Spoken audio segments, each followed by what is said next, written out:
Daily bytes में आप सबका बहुत बहुत स्वागत है। कल हम लोगों ने डीयू बीएड पर चर्चा किया था।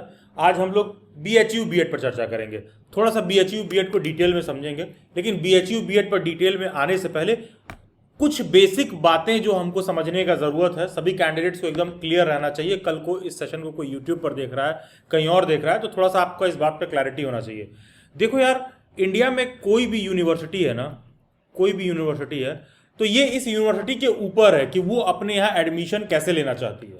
ये यूनिवर्सिटी के ऊपर है कि अपने एडमिशन कैसे लेना चाहती है। वो यूनिवर्सिटी सीयूईटी के एग्जाम के थ्रू एडमिशन लेना चाहती है या फिर खुद एग्जाम कराना चाहती है, उसके ऊपर है। ठीक है, सीयूईटी से लेगी या सेल्फ अपना एग्जाम कंडक्ट करेगी। ठीक है, कुछ यूनिवर्सिटीज होती हैं जो सेल्फ भी एग्जाम कंडक्ट करती हैं, साथ में सीयूईटी से भी एडमिशन लेती हैं। ये टोटली यूनिवर्सिटी के ऊपर है। एज अ कैंडिडेट, एक स्टूडेंट का सबसे पहला काम बीएड में एडमिशन लेने से पहले सबसे पहला काम जो स्टेप 1 एक कैंडिडेट का होना चाहिए, सबसे पहले तुमको ये आइडेंटिफाई करना है कि वो कौन सा यूनिवर्सिटी या कॉलेज है जहां तुम एडमिशन लेना चाहते हो। यूनिवर्सिटी या कॉलेज में एडमिशन लेने के कई आपके मानक हो सकते हैं। जैसे आपके माइंड में ये आ सकता है कौन सा सस्ता है, कौन सा लोकेशन के करीब है, कौन सा ऐसा है। बहुत ऐसे लोग होते हैं जो घर से बाहर जाके कहीं हॉस्टल में रह के पढ़ना चाहते हैं। तो इन तमाम बेसिस पॉइंट पर आप अपना यूनिवर्सिटी चूज कर सकते हो। जब आप यूनिवर्सिटी चूज कर लेते हो तो उसके बाद उस यूनिवर्सिटी का आपको एलिजिबिलिटी क्राइटेरिया देखना चाहिए कि उस पर्टिकुलर यूनिवर्सिटी में बीएड करने का एलिजिबिलिटी क्राइटेरिया क्या है, न्यूनतम अर्हता क्या है। क्योंकि जो एलिजिबिलिटी क्राइटेरिया दिल्ली यूनिवर्सिटी से बीएड करने का है वो बीएचयू से नहीं है। दोनों का एलिजिबिलिटी क्राइटेरिया बहुत अलग है। और आप बिलीव नहीं करोगे, अगर आपको जामिया से बीएड करना है तो जामिया का एलिजिबिलिटी क्राइटेरिया डीयू और बीएचयू से भी अलग है। और अगर आपको आईपी से बीएड करना है तो आईपी का eligibility criteria Jamia, DU, BHU सबसे अलग है। तो हर यूनिवर्सिटी का एलिजिबिलिटी क्राइटेरिया अलग होता है। सभी यूनिवर्सिटीज के अलग अलग न्यूनतम अर्हता होते हैं। ठीक है, तो उसी तरह बीएचयू पर भी लागू होता है। इनका एलिजिबिलिटी क्राइटेरिया अलग होता है। तो एक कैंडिडेट को बीएड में एडमिशन लेने से पहले सबसे पहले उसको ये चूज करना है कि यूनिवर्सिटी कौन सी है जहां वो एडमिशन लेना चाहता है। दूसरा, एलिजिबिलिटी क्राइटेरिया क्या है। तीसरा, एलिजिबिलिटी क्राइटेरिया के बाद उसका एडमिशन का मोड क्या है, उनके यहाँ एडमिशन कैसे होता है। मतलब एडमिशन से मेरा मतलब है कि उनके यहाँ एग्जाम कैसे होता है।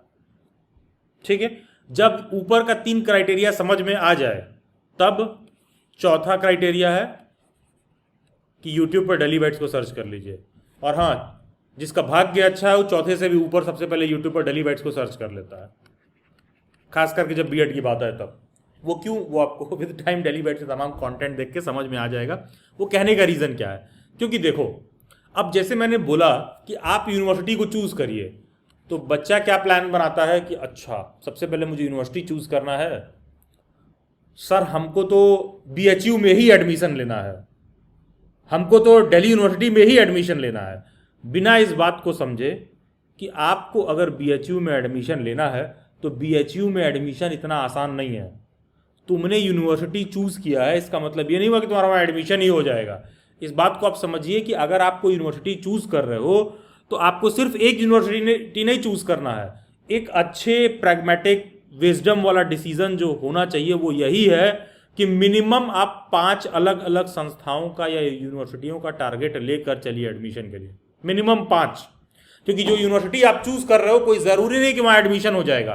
कैंडिडेट बस गलती यही करता है कि सर हम तो बनारस में रहते हैं तो हम बीएचयू चूज करेंगे। अबे तुमको बनारस में रहने से तुम्हारा एडमिशन नहीं हो जाएगा बीएचयू में। सर हम तो दिल्ली में रहते हैं, मेरे घर वाले हमको दिल्ली से बाहर भेजेंगे ही नहीं, तो हम डीयू छोड़ के कहीं और पढ़ ही नहीं सकते हैं। तुम डीयू छोड़ के कहीं और नहीं पढ़ सकते हो तो एक तो डीयू वाले भी एडमिशन नहीं देंगे और बाकी की यूनिवर्सिटी जहां तुम्हारा हो सकता था वहां भी तुम्हारा एडमिशन नहीं हो रहा है। तो देखो, कैंडिडेट को एडमिशन लेने से पहले इस बात का भी ध्यान रखना चाहिए। यही रीजन है कि भाई डेली बाइट्स की प्रायोरिटी फिर सबसे ऊपर हो जाती है, क्योंकि पहली बात आपको ये समझना होगा कि वो कौन सी यूनिवर्सिटी है जहां जहां हमको अप्लाई करना चाहिए, कौन कौन सी अच्छी यूनिवर्सिटी है। पहले इसके रिगार्डिंग जानकारी गेन करिए, फिर देखिए उस अच्छी यूनिवर्सिटी का एलिजिबिलिटी क्राइटेरिया क्या है, फिर देखिए उस अच्छी यूनिवर्सिटी में एडमिशन कैसे होता है, इसका एग्जाम का मोड क्या है। जैसे कि अगर किसी बच्चे को लेट से सीयूईटी के एग्जाम से एडमिशन लेना है तो एक दिल्ली यूनिवर्सिटी अच्छी यूनिवर्सिटी है, मान लो सीयूईटी से एडमिशन लेती है, बीएचयू लेती है। और इंडिया में बहुत सारी यूनिवर्सिटीज़ हैं जो सीयूईटी के एग्जाम के थ्रू एडमिशन लेती हैं। बहुत सारी यूनिवर्सिटीज हैं जो सीयूईटी के एग्जाम के थ्रू लेती हैं। सेंट्रल यूनिवर्सिटी ऑफ हरियाणा है, सेंट्रल यूनिवर्सिटी ऑफ कर्नाटक है, सेंट्रल यूनिवर्सिटी ऑफ झारखंड है। बहुत सारी यूनिवर्सिटीज सीयूईटी के एग्जाम के थ्रू लेती हैं।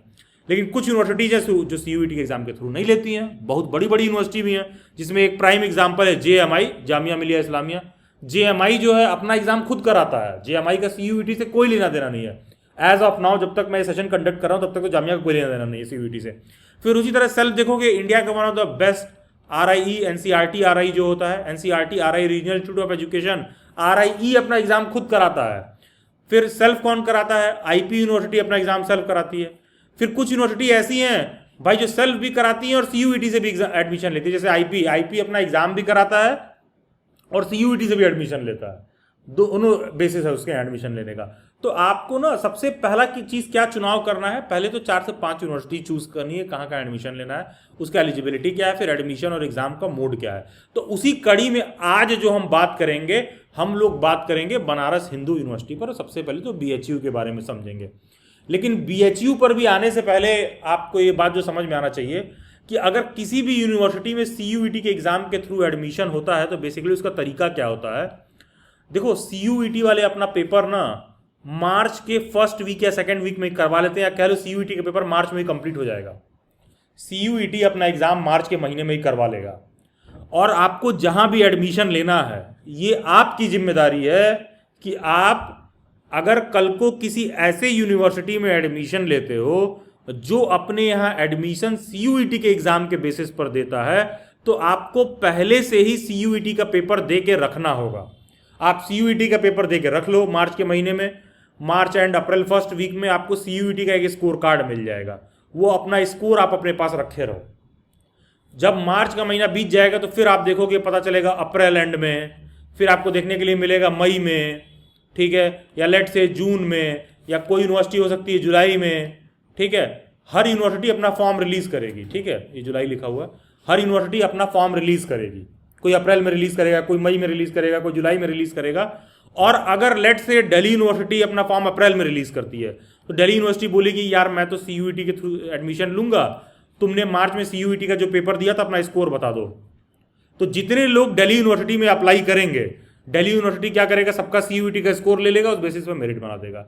मान लो मई के महीने में BHU का फॉर्म रिलीज हुआ तो BHU क्या कहेगा, BHU कहेगा अरे यार हम भी अपना एग्जाम नहीं कराते हैं, तुमने क्या CUET का पेपर दिया था मार्च में, तुम बोलोगे मान लो हाँ, तो दिल्ली BHU क्या कहेगा, चलो जितने लोग को BHU में एडमिशन लेना है सब लोग क्या करें, वो सब लोग क्या करेंगे कि BHU का फॉर्म फिल करेंगे, और BHU का फॉर्म फिल करते समय आप अपना CUET का स्कोर कार्ड बता दीजिएगा।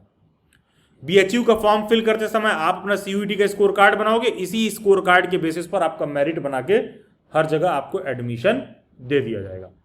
लेकिन आपके आगे जो एक बहुत बड़ा चैलेंज है, इस बात को समझना कि देखो यार CUET ना बहुत तरह का एग्जाम कराता है। अकेले CUET कम से कम 50 तरह के अलग अलग MA हैं, MA political science, MA history, MA economics, MA sociology, psychology, German, French, Russian, बहुत सारे तरीके का CUET पेपर कराता है।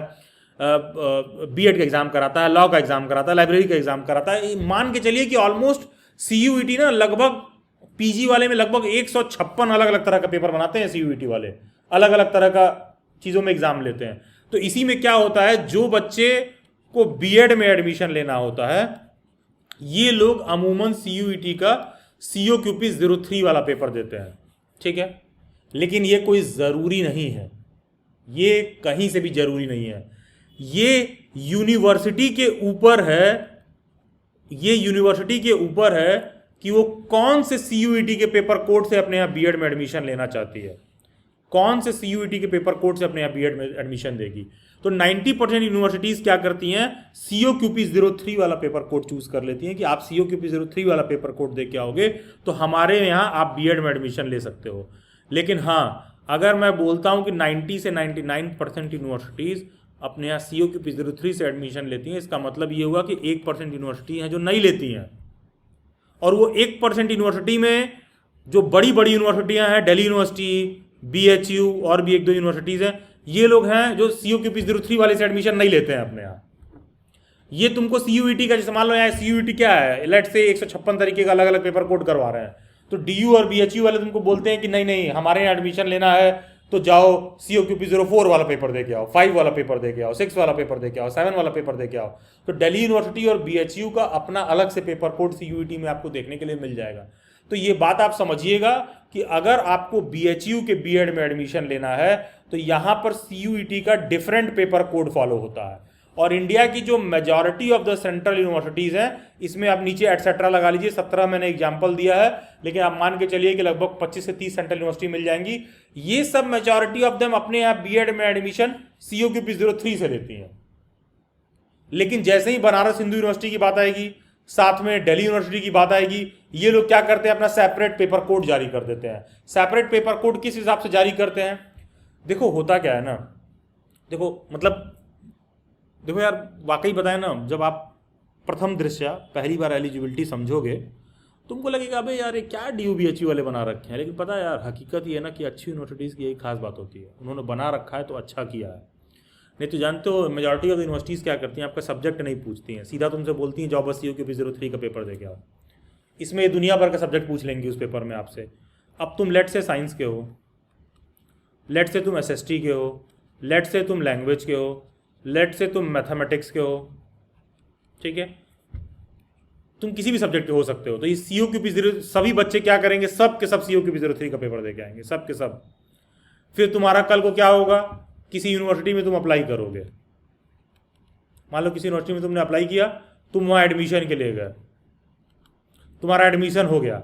जब तुम्हारा एडमिशन हो जाएगा, जब तुम कॉलेज में चले जाओगे, तब ये यूनिवर्सिटी क्या करेगी, वहाँ तुम्हारा एडमिशन हो जाएगा, तुमसे पूछेगी अच्छा तुम साइंस के हो, जाओ तुम सेक्शन बी में बैठोगे, तुम एसएसटी के हो, जाओ तुम सेक्शन ए में बैठोगे, तुम लैंग्वेज के हो, जाओ तुम सेक्शन सी में बैठोगे, तुम मैथ के हो, जाओ तुम सेक्शन डी में बैठोगे। ये लोग क्या करते हैं ना, बाद में डिवाइड करते हैं, ठीक है। और दिल्ली यूनिवर्सिटी हो गई, बीएचयू हो गई, इन लोगों की खास बातें क्या हैं, ये लोग ना पहले ही डिवाइड कर देते हैं। ये लोग कहते हैं कि यार अगर तुम्हारा लैंग्वेज वाला सब्जेक्ट है ना बीएचयू में, और तुमको बीएड लैंग्वेज में एडमिशन लेना है, तो बेसिकली तुमको सीओक्यूपी 05 का पेपर देना है। कोई बच्चा इस बात से कंफ्यूज नहीं होगा कि सर अगर नॉर्मल यूनिवर्सिटीज़ सीओक्यूपी 03 वाला बीएड कराती हैं तो यूट्यूब पर बहुत ज़्यादा लोग उसको कॉमन बीएड बोलते हैं। बहुत से लोग इसको क्या बोलते हैं, कॉमन बीएड बोलते हैं सीओक्यूपी 03 को। ये कुछ नहीं है, ये कोर्स बेचने का तरीका है। कोर्स बेचने का तरीका इसलिए है क्योंकि कौन बैठा के बच्चों को इतना समझाएगा कि पेपर कोड क्या होता है। तो सब बोलते हैं कॉमन बीएड तो सबको देना चाहिए, कॉमन बीएड तो सबको देना चाहिए, तो वो तुमको सीओक्यूपी 03 का कोर्स बेचने का तरीका है। नहीं तो यार बीएड में कुछ भी कॉमन अनकॉमन नहीं होता है, ठीक है, सब बीएड एक ही चीज़ है। ये जो बच्चा बीएड लैंग्वेज से कर रहा है, जो बच्चा सीओक्यूपी 05 का पेपर दे के आएगा, बस फर्क इतना है कि वो जिस यूनिवर्सिटी में एडमिशन लेने जा रहा है उसके लैंग्वेज के पेपर में केवल लैंग्वेज का क्वेश्चन दिखेगा, और इसके यहाँ एडमिशन से पहले ही इसका सब्जेक्ट डिवाइड कर दिया गया है। बाकी की यूनिवर्सिटीज़ में क्या होता है, पहले तुम्हारा एडमिशन होगा, फिर तुमको डिवाइड करेंगे साइंस के हिसाब से, मैथ के हिसाब से, सोशल साइंस, लैंग्वेज के हिसाब से। दिल्ली यूनिवर्सिटी और बीएचयू क्या करता है, बीएचयू बोलेगा लैंग्वेज के हो ना, तो जाओ तुम सीओक्यूपी 05 वाला पेपर दे के आओगे, और सीओक्यूपी 05 के पेपर में आपसे केवल लैंग्वेज का ही क्वेश्चन पूछेगा, हिंदी का पूछेगा, इंग्लिश का पूछेगा, संस्कृत का पूछेगा। उसी तरह अगर आप साइंस के हो तो बीएचयू बोलेगा जाके सीओक्यूपी 06 वाला पेपर दे के आओ, मैथ के हो तो बीएचयू बोलेगा जाके सीओक्यूपी 07 वाला पेपर दे के आओ, B Ed social science and humanities के हो तो जाके सीओक्यूपी 04 वाला पेपर दे के आओ, ठीक है। ये क्या करते हैं ना, सब्जेक्ट के हिसाब से आपको पेपर करवाते हैं। इसीलिए ये आपको बोलते हैं कि मेरे केस में सीयूईटी का पेपर तुमको लैंग्वेज के हो तो अलग होगा, सोशल साइंस के अलग होगा, मैथ के हो तो अलग होगा, साइंस के होगे तो अलग होगा। ये लोग ऐसा इसलिए करते हैं क्योंकि बस तुमको एडमिशन लेने से पहले तुम्हारे सब्जेक्ट के हिसाब से पेपर दे रहे हैं। अदरवाइज वो बीएड एक ही चीज़ है, चाहे तुम किसी और यूनिवर्सिटी से करो, सीओक्यूपी 03 का करके दो एडमिशन लो, चाहे 5 से एडमिशन लो, 6 से एडमिशन लो, 7 से एडमिशन लो, 4 से एडमिशन लो, वो सब एक ही बात है। वो कोई कॉमन बीएड ऐसा कुछ नहीं होता, सब बीएड कॉमन ही है। बस है क्या, कुछ यूनिवर्सिटीज़ क्या करती हैं, अपने यहाँ सब्जेक्ट के हिसाब से तुमको पेपर देती हैं। तो ये यूनिवर्सिटी क्या कर रही है, तुमको सब्जेक्ट के हिसाब से पेपर दे रही है। लैंग्वेज के हो तो लैंग्वेज ही पूछेंगे, साइंस के हो तो साइंस ही पूछेंगे। बस ये लोग क्या कर रहे हैं, पहले डिवाइड कर दे रहे हैं, बस इतना ही फर्क है, अदरवाइज वो सेम बात है। तो I hope we are clear कि बीएचयू के बीएड में अगर किसी बच्चे को एडमिशन लेना है तो वो 4 अलग अलग कैटेगरी में आता है। एक तो बीएड लैंग्वेज के अंदर आता है, दूसरा बीएड साइंस के अंदर आता है, तीसरा बीएड मैथमेटिक्स के अंदर आता है, चौथा बीएड सोशल साइंस के अंदर आता है। तो आप ना अगर बीएचयू में एडमिशन लोगे तो इसी में से किसी एक हेड के नीचे आप आओगे, ठीक है। या तो आप लैंग्वेज के अंदर दोगे, या साइंस के अंदर दोगे, या मैथ के अंदर दोगे, सोशल साइंस के अंदर दोगे। क्योंकि आप ये बात समझ पा रहे होगे ना, साइंस का मतलब डाइवर्स टर्म है। साइंस का मतलब हो गया physics, chemistry, bio, integrated science, बहुत सारी चीज़ें, language, Hindi, English, Sanskrit. Mathematics में आपको देखने के लिए मिल जाएगा मैथमेटिक्स, स्टैटिस्टिक्स। सोशल साइंस में देखने के लिए मिल जाएगा history, economics, polity, geography, commerce. कई चीज़ें आपको सोशल साइंस, ह्यूमैनिटीज में देखने के लिए मिल जाएंगी।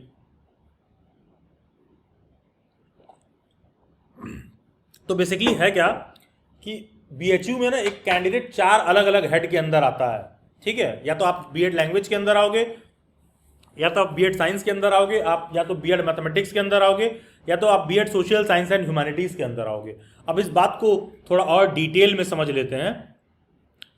देखो, एलिजिबिलिटी को डिटेल में समझने से पहले आप ये बात समझिए कि अगर आप बीएचयू में एडमिशन ले रहे हो तो बीएचयू में लैंग्वेज का मतलब ये होता है, या तो आप हिंदी के होगे, या तो इंग्लिश के होगे, या तो संस्कृत के होगे, ठीक है।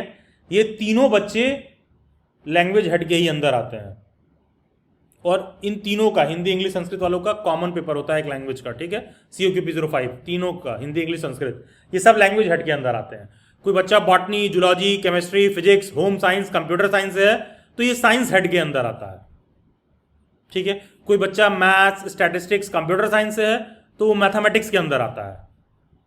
अब आपको देखो, कमाल की देखने वाली बात यही है, तुम देखोगे बीएचयू कंप्यूटर साइंस में बीएड कराता है, और अगर आपने कल मेरा दिल्ली यूनिवर्सिटी वाला सेशन अटेंड किया होगा तो आप नोट करोगे दिल्ली यूनिवर्सिटी कंप्यूटर साइंस में बीएड नहीं कराता है, ठीक है। तो अलग अलग यूनिवर्सिटी अपना अलग अलग सब्जेक्ट में करवाती हैं। तो मैथमेटिक्स में क्या है, मैथ्स, स्टैटिस्टिक्स, कंप्यूटर साइंस। जो बच्चे social science and humanity head के अंदर आएंगे वो history, geography, economics, political science, commerce, home science and education वाले बच्चे सोशल साइंस एंड ह्यूमैनिटी के अंदर आएंगे। और आपको पता होना चाहिए, अगर आपने कल दिल्ली यूनिवर्सिटी के सेशन ज्वाइन किया होगा तो वहां तुमने देखा होगा कि कॉमर्स के बच्चे के लिए अलग पेपर कोड होता है। लेकिन अगर तुमको बीएचयू के बीएड में एडमिशन लेना है तो यहां तुम सोशल साइंस एंड ह्यूमैनिटी के ही अंदर में आते हो, ठीक है। तो आप यहां पर देख लीजिए कि आप किस हेड के अंदर आते हो, क्योंकि देखिए आप किसी एक हेड के ही अंदर आओगे, या तो तुम लैंग्वेज के अंदर हो, या तो तुम साइंस के हो, या तो मैथमेटिक्स के हो, या तो सोशल साइंस एंड ह्यूमैनिटीज के हो। और ये कैसे डिसाइड होगा, ये डिसाइड होगा इस बेसिस पर, यहाँ जो सब्जेक्ट दिए हुए हैं इसमें तुम देख लो कि तुम्हारा कौन सा सब्जेक्ट है और तुम किस हेड के अंदर आते हो।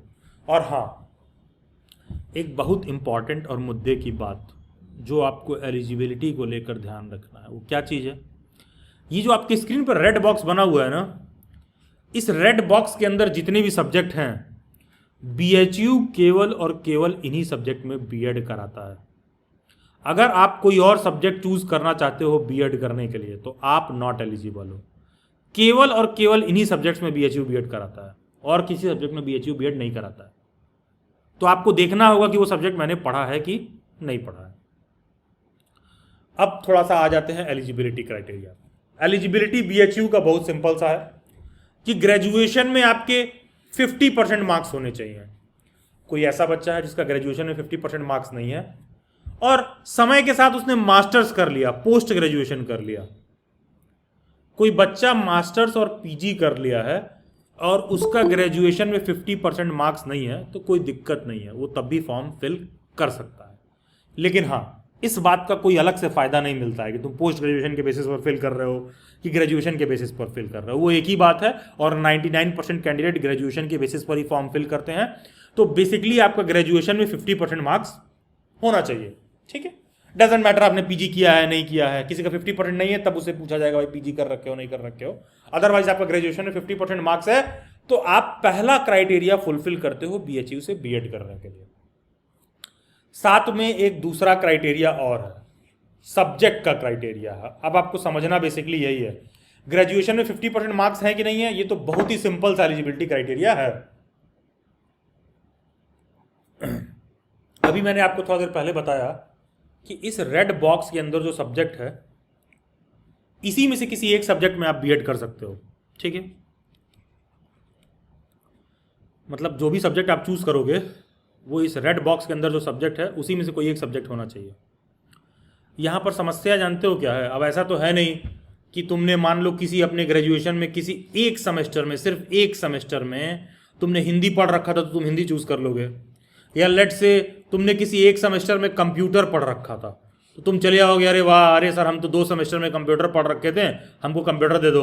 ये नहीं कि अरे सर हम तो 1 सेमेस्टर में इकोनॉमिक्स पढ़ रखे थे, सर हम एक ही सेमेस्टर इकोनॉमिक्स पढ़े थे तो हम क्या इकोनॉमिक्स ले लें। नहीं, जो भी सब्जेक्ट आप चूज करोगे, ध्यान दीजिएगा, जो भी सब्जेक्ट आप चूज करोगे ये जरूरी है कि वो पर्टिकुलर सब्जेक्ट आपने अपने क्वालिफाइंग डिग्री में, मतलब कि अपने ग्रेजुएशन में या पोस्ट ग्रेजुएशन में, जिस भी बेसिस पर आप फॉर्म फिल कर रहे हो, आपने उस पर्टिकुलर डिग्री को, उस पर्टिकुलर सब्जेक्ट को अपने क्वालिफाइंग डिग्री में एटलीस्ट 2 ईयर्स के लिए पढ़ रखा है, एटलीस्ट।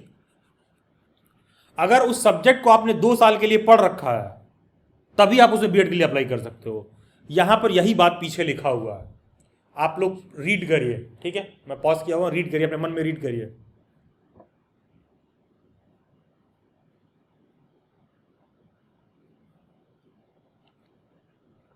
क्या लिखा है? A candidate must have studied at least 1 school subject. पहली बात तुम्हारे दिमाग में आना चाहिए, सर स्कूल सब्जेक्ट क्या है? कुछ नहीं है भाई, यहाँ लिखा तो है, ये सारे सब्जेक्ट स्कूल सब्जेक्ट को बोल रहा है। ये जो आपको रेड बॉक्स के अंदर सारे सब्जेक्ट दिख रहे हैं, ठीक है, यही इसका स्कूल सब्जेक्ट है, इसी को बोल रहा है। क्या बोल रहा है वो? A candidate must have studied at least 1 school subject. क्या कह रहा है? इसमें से कोई एक सब्जेक्ट तुमने जरूर से पढ़ रखा हो, और वो सब्जेक्ट जो तुमने पढ़ रखा है उसको अपने ग्रेजुएशन में एटलीस्ट 2 साल के लिए तुमने पढ़ रखा है। 2 साल के लिए पढ़ रखा है तो उस पर्टिकुलर सब्जेक्ट में आप बीएड कर सकते हो बीएचयू से। और कोई ऐसा जो पोस्ट ग्रेजुएशन कर रखा है तो पीजी के बेसिस पर भी फिल कर सकता है, ठीक है। अदरवाइज क्या है, जो भी सब्जेक्ट आप चूज करोगे उस पर्टिकुलर सब्जेक्ट को तुमने 2 ईयर के लिए पढ़ा है तो आप उस पर्टिकुलर सब्जेक्ट को चूज कर सकते हो बीएड करने के लिए। सिंपल सा क्राइटेरिया है। बीएचयू में 3 अलग अलग कॉलेजेस हैं। फैकल्टी ऑफ एजुकेशन खमछा में, Vasanta college for women, Arya महिला पीजी कॉलेज। ये दोनों कॉलेज गर्ल्स कॉलेज है, ठीक है। Vasanta college for women, Arya महिला पीजी कॉलेज, ये आपको नाम से दोनों क्लियर हो रहा होगा, ये दोनों गर्ल्स कॉलेज है। यहां पर सीट है 62 सीट्स। और एक कॉलेज है फैकल्टी ऑफ एजुकेशन बीएचयू का, जहां मेल फीमेल दोनों एडमिशन ले सकते हैं, यहां केवल फीमेल, यहां केवल फीमेल। तो बीएचयू में तुम एक चीज नोटिस करो कि कुल मिला के 249 सीट्स हैं मात्र इन टोटल, सारा रिजर्वेशन वगैरह लेकर पूरे बीएचयू से बीएड करने के लिए मात्र 249 सीट्स हैं मात्र। और ये 249 seat Hindi, English, Sanskrit, botany, zoology, chemistry, physics, home science, computer science, math, statistics, computer science, history, geography, political science, commerce, home science, education के बीच में फर्दर डिवाइडेड है, ठीक है। केवल और केवल 249 सीट्स हैं बीएचयू में बीएड करने के लिए। बीएचयू से ना तो डिस्टेंस से बीएड होता है, बीएचयू से ना तो प्राइवेट में बीएड होता है, बीएचयू से ना तो कोई एफिलिएटेड कॉलेज है, बीएचयू से ना तो कोई पैसा देके 3-5 वाला कोई बीएड वर्ड नहीं होता है। बीएचयू से एडमिशन लेना है बीएड करने के लिए तो ढंग से प्रिपेयर करना पड़ेगा, एंट्रेंस एग्जाम देना पड़ेगा, क्वालिफाई करना पड़ेगा। फिर आपके पास केवल 3 ऑप्शन है, या तो आप फैकल्टी ऑफ एजुकेशन में एडमिशन लो, ठीक है, फैकल्टी ऑफ एजुकेशन में, या तो वसंता कॉलेज फॉर वुमेन में, या फिर आर्या महिला पीजी कॉलेज में। सीयूईटी के पेपर में आपको पता है पेपर इंग्लिश हिंदी दोनों में आता है, बाइलिंगुअल होता है। पेपर में टोटल आपको 75 क्वेश्चन देखने के लिए मिलते हैं। पेपर में आपको टोटल 90 मिनट मिलता है। 90 मिनट का मतलब हो गया कि 1.5 घंटे, 1 आवर 30 मिनट आपको देखने के लिए मिलता है पेपर में टोटल, ठीक है। अब देख लेते हैं कि सीयूईटी का बेसिकली कौन कौन सा BHU B Ed paper code follow होता है। तो ध्यान दीजिएगा, बीएचयू का सीओक्यूपी 03 से कोई लेना देना नहीं है, कोई लेना देना नहीं है। बीएचयू में अगर तुम सीओक्यूपी 04 के हो तो तुमसे पेपर में ये पूछेगा, सेम एज दिल्ली यूनिवर्सिटी, क्योंकि यहां बेसिकली आप पेपर सीयूईटी का देते हो, ठीक है। सेम सीओक्यूपी 04 का पेपर कोड फॉलो होता है, सेम चीज है। तो अगर आप हिस्ट्री के हो तो भी आपसे ये 6 का 6 सब्जेक्ट पेपर में पूछेगा। आप जियोग्राफी के हो तो भी आपसे 6 का 6 सब्जेक्ट पूछेगा। तुम लैंग्वेज के हो, सीओक्यूपी 05 के हो, तो तुमसे पेपर में इंग्लिश, हिंदी, संस्कृत तीनों पूछेगा। चाहे तुम इंग्लिश ऑनर्स के स्टूडेंट क्यों ना हो, तुमसे 25 क्वेश्चन संस्कृत का पूछेगा। कैसे करोगे वो भगवान मालिक हैं, उसके लिए आपको अलग से सोचना पड़ेगा कैसे आप करोगे, या फिर आप डेली बैठ जैसे किसी प्लेटफॉर्म को पकड़ोगे और तैयारी करोगे, ठीक है। हम लोगों को पास डेडिकेटेड संस्कृत की फैकल्टी होती है जो प्रिपरेशन वगैरह करवाती हैं।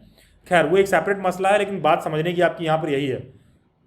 और कोई बच्चा संस्कृत का है, कोई बच्चा संस्कृत का है तो उससे भी इंग्लिश का क्वेश्चन पूछेगा 25। मतलब कहने का मतलब कि लैंग्वेज सेक्शन का यही सिलेबस है।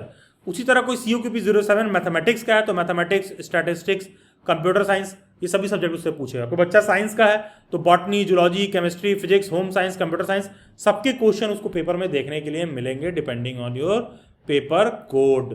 एंड हाँ, किसी को भी प्रीवियस ईयर पेपर डाउनलोड करना होगा या सिलेबस डाउनलोड करना होगा तो चैनल के प्लेलिस्ट में जाइए, वहाँ पर CUET BHU BEd 2026 करके प्लेलिस्ट होगा। डिटेल में BEd social science and humanities, science, mathematics, language, सबका सिलेबस डिटेल में आपको एक्सप्लेन मिल जाएगा। ये सेम है जो दिल्ली यूनिवर्सिटी वाले प्लेलिस्ट में है, ये सेम है। क्योंकि यार पेपर तुम CUET का देते हो ना, ये बस आपको समझाने के लिए BHU के हिसाब से बना के समझाया जा रहा है कि हाँ BHU में यही सोशल साइंस का सिलेबस है। बहुत लोगों की बातें समझ में नहीं आती हैं कि बेसिकली एग्जाम तो CUET करा रहा है तो घूम फिर के वो एक ही बात है। ठीक है, BEd साइंस है, BEd मैथमेटिक्स है, BEd लैंग्वेजेस का डिटेल्ड सिलेबस आपको BHU BEd 2026 वाले प्लेलिस्ट में मिल जाएगा। गूगल के प्ले स्टोर में जाओ, डेली बैट्स का ऐप भी डाउनलोड कर सकते हो। सबसे टॉप में ही आपको BEd and BEd special education वाला आइकन देखने के लिए मिल जाएगा डेली बैट्स के ऐप में। उसके अंदर आप जाओगे तो जो डेली बैट्स का नोट्स और मॉक वाला मॉड्यूल है, उसी नोट्स एंड मॉक वाले मॉड्यूल के अंदर आपको प्रीवियस ईयर का पेपर मिल जाएगा। क्यों BHU BEd इंपॉर्टेंट है भैया? 3,806 रुपये फीस है पूरे साल का। आर्या महिला PG कॉलेज में 17,900 रुपये है, and Basanta college for women में 13,200 रुपये है। ठीक है, अब हाँ कुछ बातें जो आप ध्यान रखिए। कोई भी बच्चा ऐसा है जो डेली बैट से प्रिपरेशन क्लास ज्वाइन करता है तो हमारी कोई भी प्रिपरेशन क्लास, हम लोगों की कोई भी प्रिपरेशन क्लास डेली बाइट्स के ऐप और वेबसाइट में नहीं होती है। अगर आप डेली बाइट्स के ऐप में कुछ भी लेते हो, ठीक है, कुछ भी आप ले रहे हो, दैट सिंपली मीन्स कि आप केवल नोट्स और मॉक टेस्ट ले रहे हो।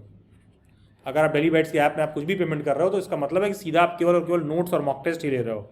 डेली बाइट्स की प्रिपरेशन क्लासेस ज्वाइन करने के लिए आपको इस नंबर पर कभी भी व्हाट्सएप करना होगा, बिना कॉल किए, केवल व्हाट्सएप। और हाँ, इस नंबर पर कोई भी क्वेरी एंटरटेन नहीं किया जाता है, क्योंकि थोड़ा सा कॉमन सेंस यूज करेंगे तो आपको समझ में आ जाएगा कि मैं व्हाट्सएप पर क्वेरी देखने नहीं बैठा हूँ बच्चों का, किसको बैच में क्या ज्वाइन करना है नहीं करना, ये सब काम टीम में और लोगों का, हैंडलर वगैरह ये लोग देखते हैं क्या करना है।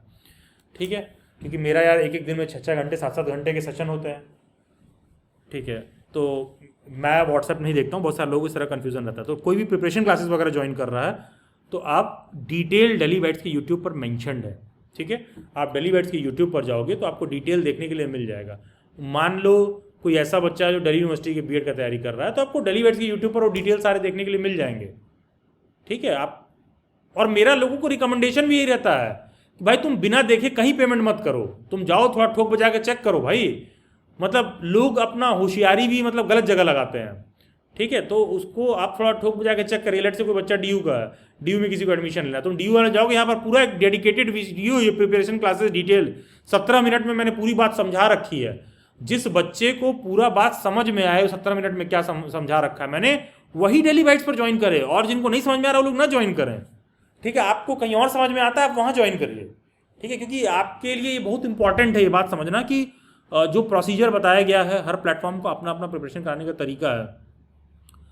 क्योंकि मेरे को बहुत क्लियर रहता है कि जो बच्चे प्रिपरेशन क्लासेस में एनरोल्ड होते हैं उनकी और हमारे बीच में इंटरेक्शन अच्छे से हो। जैसे आप यहाँ गूगल मीट पर ज्वाइंड हो तो रोज इसी टाइम पर हमारी प्रिपरेशन क्लास होती है। अभी जब अभी क्लासेस शुरू नहीं हुई हैं, अभी जस्ट 2-3 दिन बाद शुरू होगा, तो हम लोगों की क्लासेस ऐसी होती हैं कि सभी कैंडिडेट चाहें तो माइक ऑन करके और ये सारा कुछ डिस्कस कर सकते हैं। सिंस ये ओपन मीट है इसलिए यहाँ पर थोड़ा आपको रिस्ट्रिक्शन रहता है। अदरवाइज क्लासेस में चैट बॉक्स, मैसेज सब एकदम ओपन रहता है। डायरेक्ट फैकल्टी से बात करिए सीधा फेस टू फेस। यहाँ आपको कैमरा ऑन करना कोई कंपल्शन नहीं ओपन मीट में। क्लासेस में रहता है कि आप क्लास में तरीके से बैठ के करना है, वरना डे 1 पे ही बाहर कर दूंगा मैं, क्योंकि हम लोगों का एक फिक्स सीट का कॉन्सेप्ट है और ये सारा चीज़ है। तो आप जहाँ कनेक्टेड फील करते हो वहाँ ज्वाइन करिए, लेकिन हाँ जरूर थोड़ा चेक कर लीजिए, हड़बड़ाइए नहीं। जैसे कि मुझे अभी रिसेंटली एक केस आया कि कोई बच्चा था, उसके पेरेंट्स कह रहे हैं कि नहीं नहीं तुमको ऑफलाइन में ज्वाइन करना चाहिए। यार पहले तो थोड़ा आप भी यही समझिए, सलाह मशवरा भी आपको उन लोगों से करना चाहिए जिनको ढंग से उन चीज़ों के बारे में आइडिया हो। आपके पेरेंट्स आपसे उम्र में बड़े हैं, इसका मतलब ये नहीं हुआ कि वो जो भी सलाह दे रहे हैं वो सही है। ठीक है, पेरेंट्स इतना इकोनॉमिक वे में कैलकुलेशन नहीं करते हैं। अगर आप दिल्ली में रहते हो, कोई भी आपको ऑफलाइन तैयारी करा रहा है दिल्ली यूनिवर्सिटी का, तो मैं लिख कर दे सकता हूँ तुमको, ले जाके एसएससी के बैच में बैठा देगा और कहेगा अरे यही सब पूछता है बीएड में, ले जाके तुमको किसी और बैच में बैठा देगा कि IIM बीएड की तैयारी करा रहे हैं, सारा सब्जेक्ट पढ़ाने लगेंगे। लेकिन आपको ये बात समझना पड़ेगा, तुम DU में एडमिशन ले रहे हो, तुम जामिया का फॉर्म फिल कर रहे हो, तुम RI का फॉर्म फिल कर रहे हो, सबका पेपर स्ट्रक्चर सिलेबस अलग है, ठीक है? सबका पेपर स्ट्रक्चर सिलेबस अलग है। गंगाधर का शकल देख के शक्तिमान मत मानिए उसको, सबका पेपर स्ट्रक्चर सिलेबस अलग है।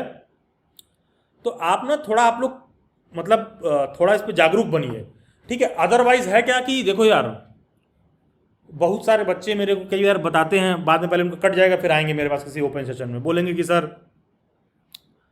हम फलाना इंस्टीट्यूट में ज्वाइन किए थे, उनके काउंसलर से मैंने बात किया, काउंसलर का क्या क्वालिफिकेशन है, कुछ नहीं, 12th पास हैं, उनको बैठाया गया है। उनको बैठाया जानते हो किस लिए गया है? तुमको बस कन्विंस करके अपना टारगेट पूरा करने के लिए। तो इस चीज़ से बचिए, don't be a guinea pig कि आपके ऊपर केवल एक्सपेरिमेंट किया जा रहा है, क्योंकि ये प्रॉब्लम मैंने रिसेंटली देखा है। कल भी कुछ बच्चे कह रहे थे, एंड रिसेंट डेज में प्रॉब्लम बहुत ज़्यादा मेरे सामने आने लगा है कि मान लो किसी प्लेटफॉर्म पर आप गए, बस फ़ोन नंबर दे दीजिए, डेली बाइट देखा करिए, कभी आपको फ़ोन ऑन करके कन्विंस नहीं करेगा बैच ज्वाइन करने के लिए। तुमको ज्वाइन करना है करो, नहीं करना मत करो, भाई तुम्हारा एडमिशन है, तुम सेल्फ कन्विंस्ड रहो कहाँ पढ़ना है नहीं पढ़ना है, हम क्यों आपको कन्विंस करें। उसी तरह बहुत सारे ऐसे ही बच्चे आते हैं कि सर कोई डेमो क्लास मिल जाएगा क्या। देखो वाकई में हकीकत जानते हो क्या चीज़ है, एक बच्चे की इतनी औकात ही नहीं होती है। ध्यान दे, वापस से मैं रिपीट कर रहा हूँ, कल को कोई इसको यूट्यूब पर देख रहा है, उसको लग रहा है कि मैं क्या कह रहा हूँ लैंग्वेज के पॉइंट ऑफ व्यू से, मैं वापस से रिपीट कर रहा हूँ, एक बच्चे की इतनी औकात ही नहीं होती है कि वो सामने टीचर को जज कर पाए। इतने बड़े बड़े इंस्टीट्यूट है ना, तुमको टोपी पहना देंगे वो ऐसे ही। टीचर जिस दिन डेमो क्लास लेगा, वो क्या पढ़ाएगा नहीं पढ़ाएगा तो टीचर डिसाइड करेगा, तुम्हारे कहने से तो पढ़ाएगा नहीं, वो वही पढ़ाएगा, वो उस दिन वही प्रेजेंट करेगा जिसमें वो बेस्ट है। जैसे कि तुमको कभी इंटरव्यू के लिए बुलाया जाए, कभी मॉक टेस्ट के लिए बुलाया जाए, तुम क्या करते हो उस दिन? खूब तैयार व्यार होकर चमक उमक के जाते हो, सब सही लग रहा है कि नहीं, टाई वैसा बराबर से दिख रहा है कि नहीं? क्या तुम रोज वैसे ही रहते हो? नहीं ना। तो बस सिंपल सा वहां पर भी यही बात लागू होता है, ठीक है? आपको बस यही बात समझना है। तो है क्या कि आपको ये बुनियादी बात आप कैच कर लोगे तो आपको समझ में आ जाएगा कि अच्छा हमको प्रिपरेशन के लिए क्या करना है। वरना जानते हो आप बार बार ना इधर उधर भटकते रहोगे, ठीक है? तो प्रिपरेशन को लेकर बस ये सब कुछ छोटी बातें होती हैं जो अगर आप ध्यान रख रहे हो कि हमको कोई, हम कॉल पर जा रहा है, हमको बेवजह कन्विंस किया जा रहा है, एंड क्या क्वालिफिकेशन है वो सब अपना टारगेट पूरा कर रहे हैं, ठीक है? तो don't fall prey to all that. अच्छा उन्होंने फ़ोन करके मेरे पेरेंट्स से बात नहीं किया, उनको कन्विंस नहीं किया, अगेन कोई ऑफलाइन ज्वाइन कर लेता है यहाँ वहाँ कुछ ऐसा वैसा कि ये सारी चीज़ें, फिर उसी तरह कोई आ जाता है सर फ्री क्लास। अभी देखो तुम इतने होशियार नहीं हो, ठीक है? सिंपल सा बात समझिए, ये तो अपने आप में टोटल ब्लफ है। आप किसी टीचर को कैच कर ही नहीं पाओगे। वो देखोगे कि जब वो फ्री व्री करा रहे होंगे तो तुमको इतना बेस्ट अपने आप को प्रेजेंट करेंगे कि आपको कट जाएगा। आप जितना किसी शादी विवाह में जाते हो तैयार होके, क्या रोज आप उसी तरह से तुम तैयार हो, क्या चमक के बैठते हो घर में? वैसे ही किसी के घर में अचानक पहुंच जाए तो पता चलेगा लड़का बनियान पहन के और जो है निक्कर पहन के टेबल पर पैर रख के बैठा हुआ है। और मैं और लोगों की बात क्या करूं भाई, हो सकता है मैं भी वैसे ही बैठता हूं। तो भाई ये चीज़ आप समझिए कि जब वो आएगा आपको डेमो देने तो फिर वो उस दिन वो बेस्ट देगा जिससे आपका कट जाएगा बड़ा वाला। तो देखो यार ये तो थोड़ा रिस्क रहता है। आपको बस ये चीज़ देखना होगा कि जो चीज़ हम करने आए हैं हमको बस वही चीज़ मिले। कोई भी इंस्टीट्यूट, संस्था, नोट्स, मार्क कितना भी दे दे, परफेक्ट जैसा कुछ नहीं होता है, ठीक है? आपको बस ये देखना है कि जो चीज़ लेने जा रहे हैं हमको वही चीज़ मिले, ठीक है? बस आपको बस इतना आप बस इंश्योर करिए किसी प्लेटफॉर्म पर जा रहे हो। और फिर आप, कोई बच्चा एडमिशन ले रहा है, कहीं पढ़ाई कर रहा है, प्रिपेयर कर रहा है, जैसे भी आप कर रहे हो, आप शुरुआत में आओ तो आप 4-6 प्लेटफॉर्म्स एक्सप्लोर करो। फिर आप क्या करो कि आप 4-6 के बाद ना फिर गिनती का केवल 2 से 3 रखो, उससे ज़्यादा नहीं, 2 बहुत है। जिन 2 प्लेटफॉर्म से आप कनेक्टेड फील करते हो, आप डेली बैट से कनेक्टेड फील करते हो, डेली बैट्स पे कनेक्टेड रहो, कहीं और कनेक्टेड फील रहते हो, कहीं और कनेक्टेड रहिए, जहां आपको अच्छा लगे वहां। लेकिन हाँ 2 से ज़्यादा प्लेटफॉर्म नहीं, इससे फिर तुम्हारा कन्फ्यूजन बढ़ता है। और एक चीज़ और, अगर तुमसे कहीं पर भी कोई कहता है कि हम फ्री में पढ़ा रहे हैं, लाइव क्लास करा रहे हैं, 6 घंटा फ्री में पढ़ा रहे हैं, 10 घंटा पढ़ा रहे हैं, यार तुम अपने आप को अपना शीशा चेहरे में देखो। तुम अपने आप से पूछो कि तुम्हारे घर पे कोई बच्चा ट्यूशन पढ़ने आए, रोज़ तुम उसको 6 घंटा फ्री में बैठा के पढ़ाओगे? सोच के देखिए एक बार, आप अपने आप से पूछ के देखिए, क्या आपके पेरेंट्स, आपके गार्जियन, आपके सिस्टर, आपके कज़न रोज किसी के लिए 6 घंटा 8 घंटा फ्री में काम करेंगे?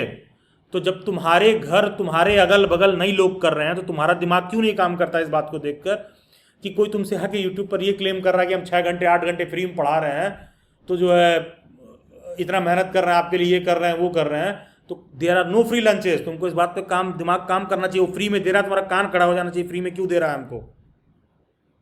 ठीक है, कुछ तो ऐसा होगा। और मैं आपको लिटरली लिख कर दे रहा हूं, 2025 का पेपर हो चुका है, पेपर आप सब जाइए डाउनलोड कर लीजिए, डेली बैट्स के ऐप में भी मिल जाएगा। 2024 का भी पेपर डाउनलोड कर लीजिए। और यूट्यूब पे ना तमाम अलग अलग प्लेटफॉर्म वालों ने लाइव भी पढ़ा रखा होगा। आप उन प्लेटफॉर्म्स पर जाइए और उनके पिछले साल के लेक्चर्स देख के आइए कि जो उन्होंने पढ़ाया था और जो पेपर आया है कितना मैच कर रहा है। तो तुमको समझ में आ जाएगा कि फ्री में क्या चीज़ उपलब्ध रहता है आपके लिए।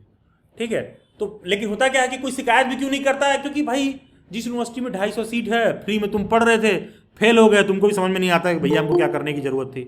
तो बस यही एक बुनियादी बात आपको समझ में आना चाहिए प्रिपरेशन वगैरह को लेकर भी। तो जहाँ भी आप कनेक्टेड फील करें वहाँ ज्वाइन करें। It is not about daily bytes.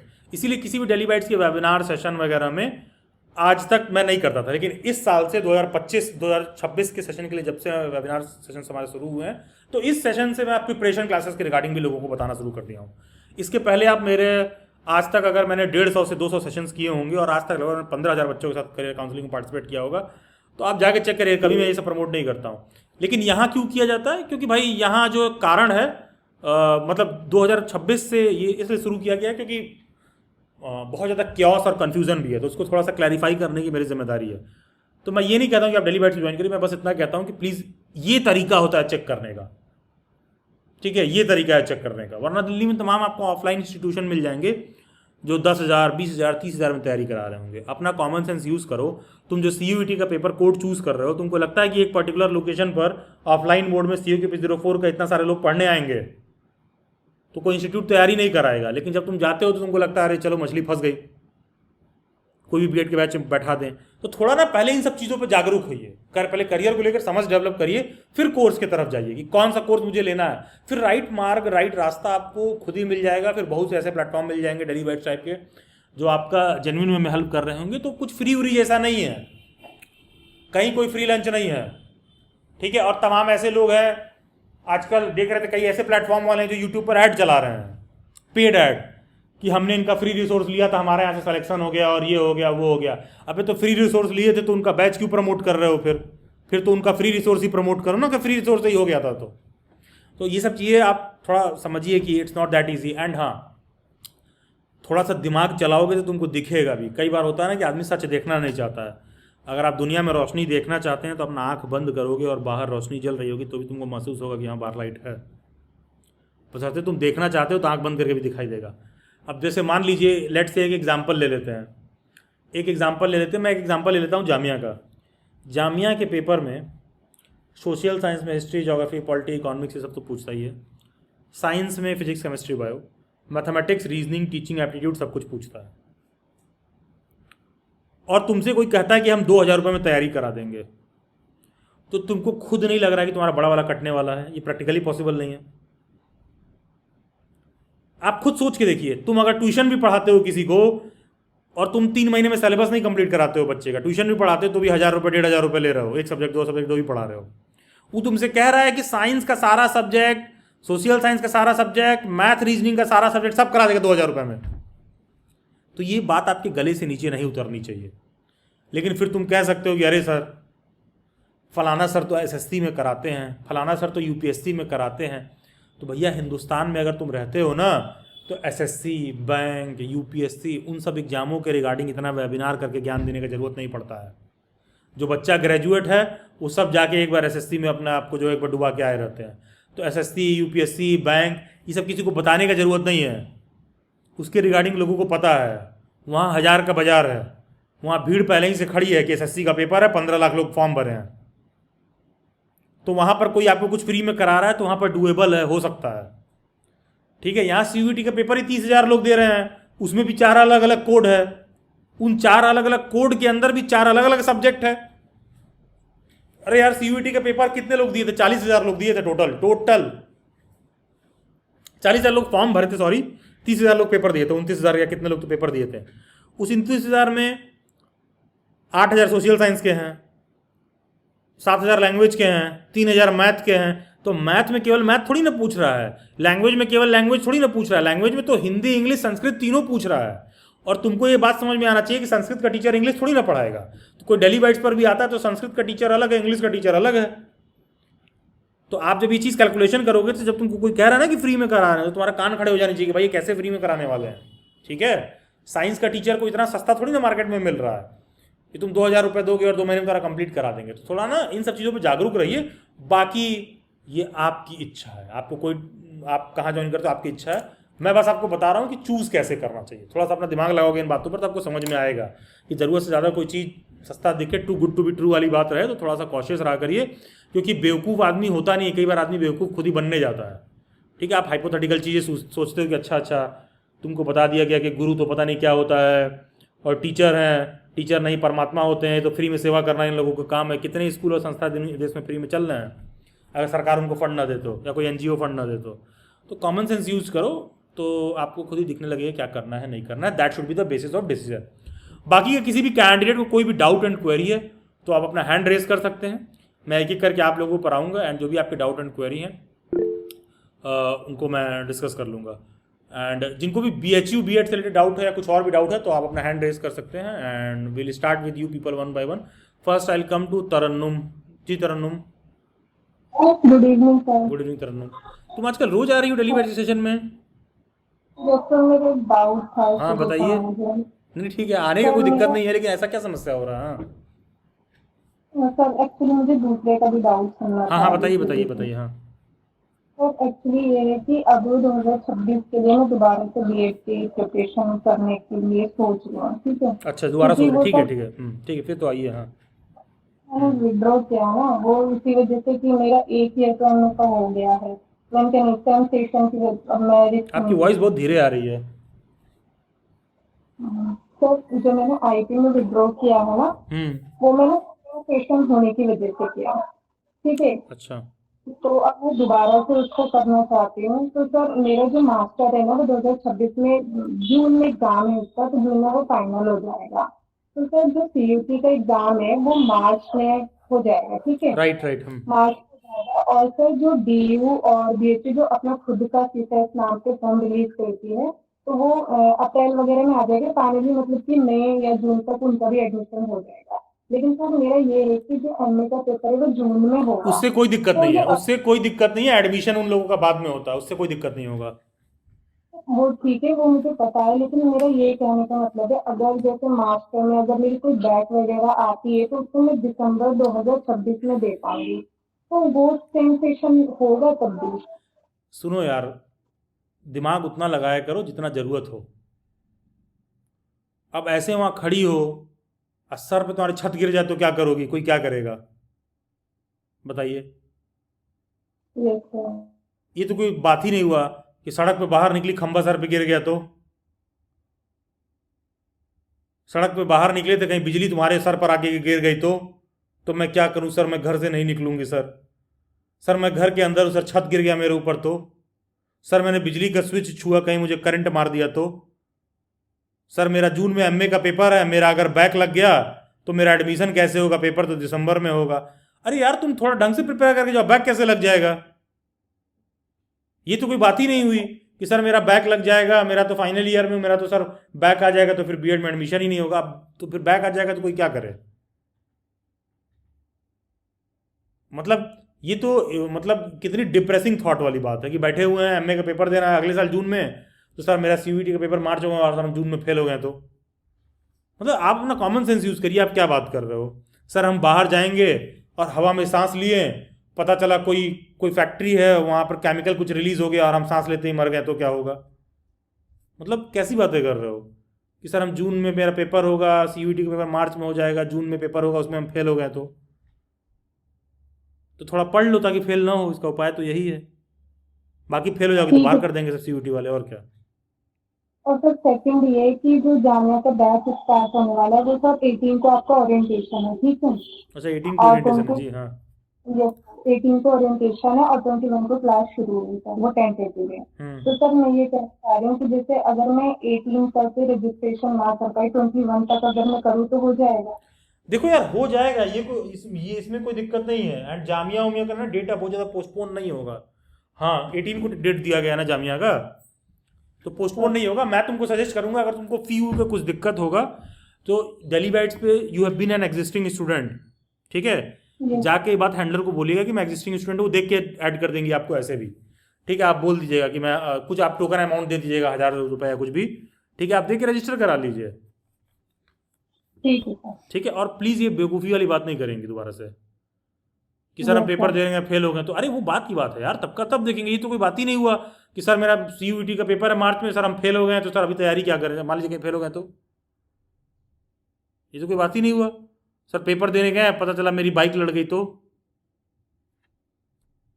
मतलब कैसी बातें कर रही हैं। और ये सब इन सब चीज़ों से बाहर निकलिए भाई, इस तरह की एंग्जाइटी नहीं होनी चाहिए किसी स्टूडेंट को।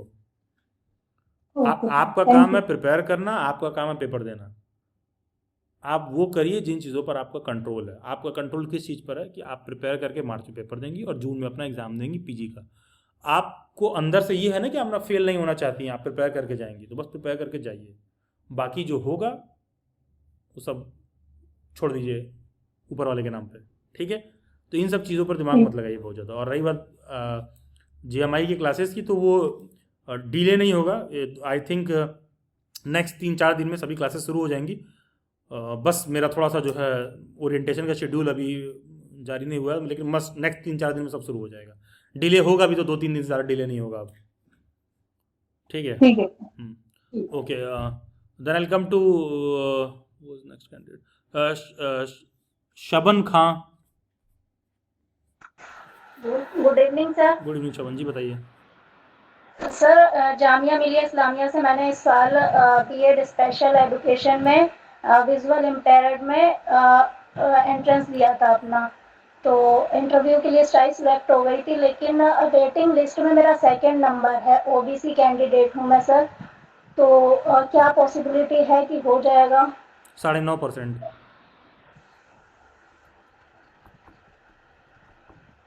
9.5% पॉसिबिलिटी। सर अगर कोई ड्रॉ आउट करता है तो पॉसिबिलिटी बढ़ जाती है क्या? हाँ, तो 10.5% हो जाता है पॉसिबिलिटी। ठीक है, कोई एक सीट जी खाली सर, करेंगे, थैंक 10.5% हो जाएगा। ठीक है, हाँ। Thank you. Next I come to Kajal Yadav ji. Kajal hello sir. जी, काजल बताइए। सर आपने बोला था ना कि इंग्लिश भी देखना और हिंदी भी, तो मैंने इंग्लिश का देखा था, तो इंग्लिश का तो नहीं है सर, उसमें भी नहीं हो पा रहा, लेकिन हिंदी का 200 का नहीं था।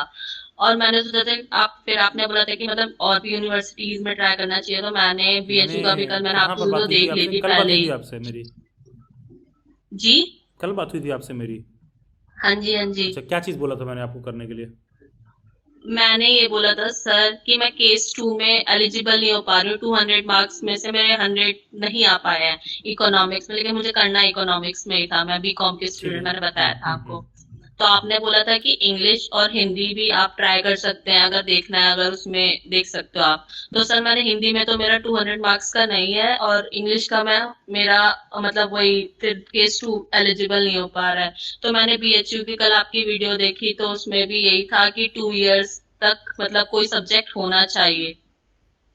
तो इकोनॉमिक्स भी 2 इयर्स नहीं है, बस मतलब एक ही ईयर तक है वो। तो तो फिर तुम्हारा सर मैं सब्जेक्ट क्या क्या कॉमर्स करूं? है? हाँ जी।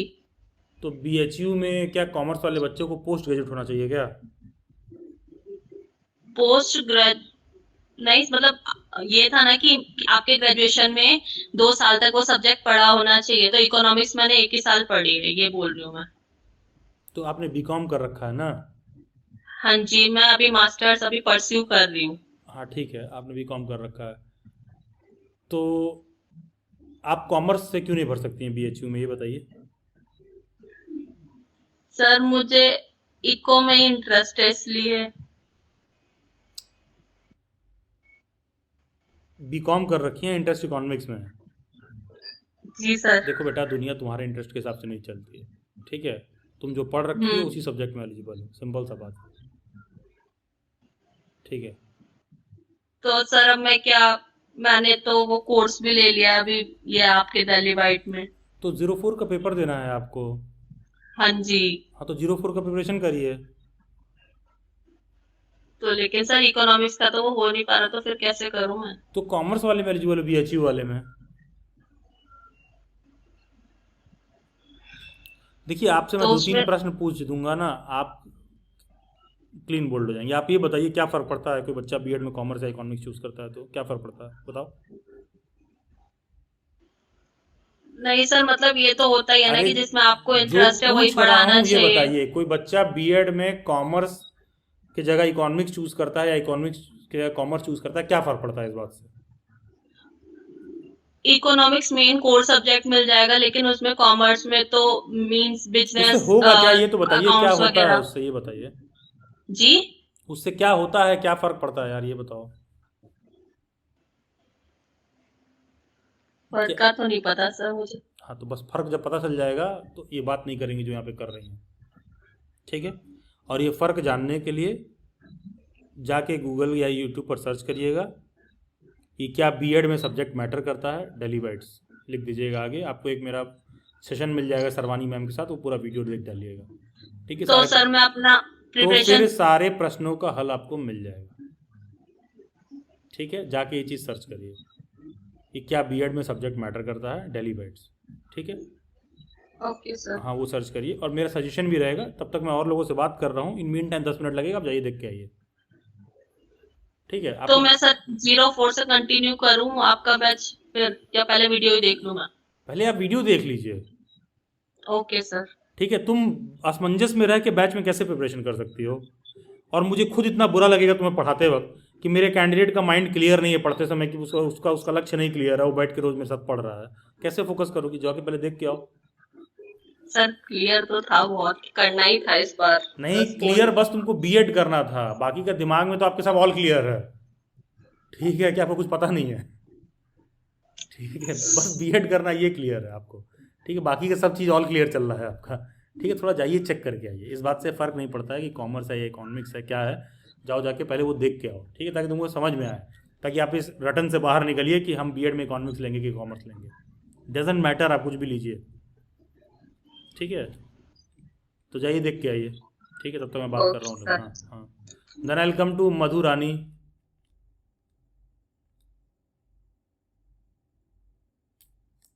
Hello, good afternoon, good evening good sir. Evening जी, बताइए। बोले हैं कि मेरा हिंदी ऑनर्स है, हम्म लैंग्वेज, और सब्जेक्ट में डाले हैं ज्योग्राफी साइकोलॉजी, 2 साल। हम्म। तो मेरा हिंदी ऑनर्स है और साइकोलॉजी ज्योग्राफी। तो मेरा हिंदी ऑनर्स है, तो संस्कृत और इंग्लिश कैसे रिपेयर होगा ये वाला?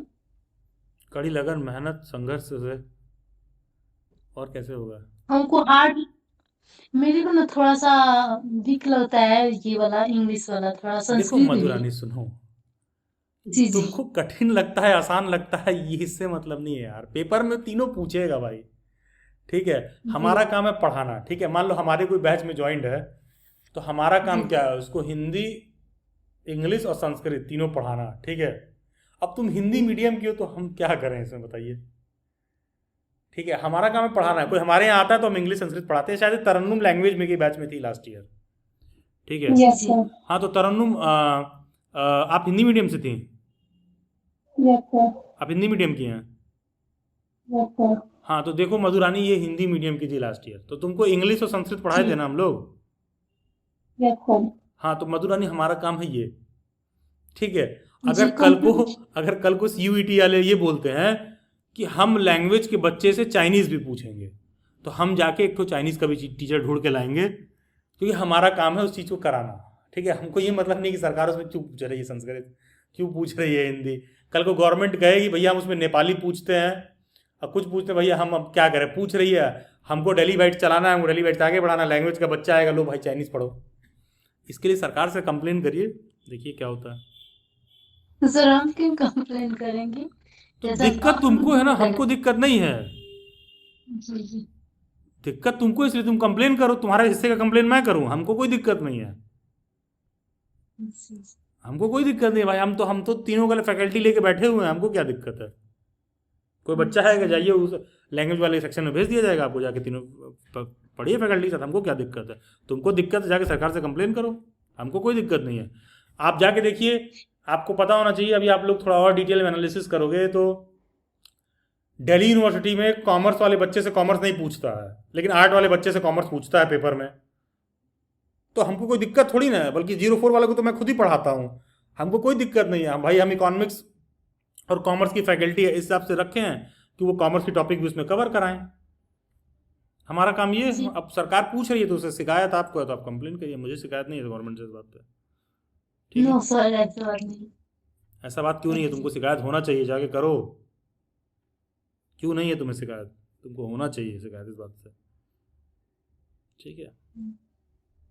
यही तो दिक्कत है, देश की विडंबना देखिए, बाकी के लोग देखिए देश की विडंबना क्या है। कहा जा रहा है सरकार शिकायत कर रही, नहीं नहीं नहीं, हमको कोई शिकायत नहीं, ऐसी कोई बात नहीं है। सरकार आपको बैठ के भविष्य लिख रही है हर दिन पेपर कोड में डाल डाल के अपने हिसाब से, और आदमी जो बोल दो कि जाके सरकार को कंप्लेन करो तो कान खड़े हो जाते हैं। शिकायत तुमको होनी चाहिए, you have the right to question and complain. चलिए खैर, ठीक है। तो कोशिश करो मधुरानी की देख लो, एंड बाकी आप दिल्ली बैठ से प्रिपरेशन क्लास ज्वाइन कर सकती हैं। हमारे यहाँ प्रिपरेशन क्लास में 05 में हम लोग हिंदी इंग्लिश संस्कृत तीनों पढ़ाते हैं, ठीक है। बाकी आप कोई और प्लेटफॉर्म अगर कोई यूट्यूब कुछ करवा रहा है फ्री में तो अप टू यू। जी जी सर, हम लोग का नोट्स कब से स्टार्ट होगा? इसी पे गूगल मीट पे आएगा कि कैसे आएगा? कोई आइडिया नहीं है, नोट्स और मॉक टेस्ट। कैसे, आप ज्वाइन है क्या बैच में? जी जी तो वो आपको एक्सेस दिया जाएगा ना, ऐप में एक्सेस देंगे आपको बैकएंड से।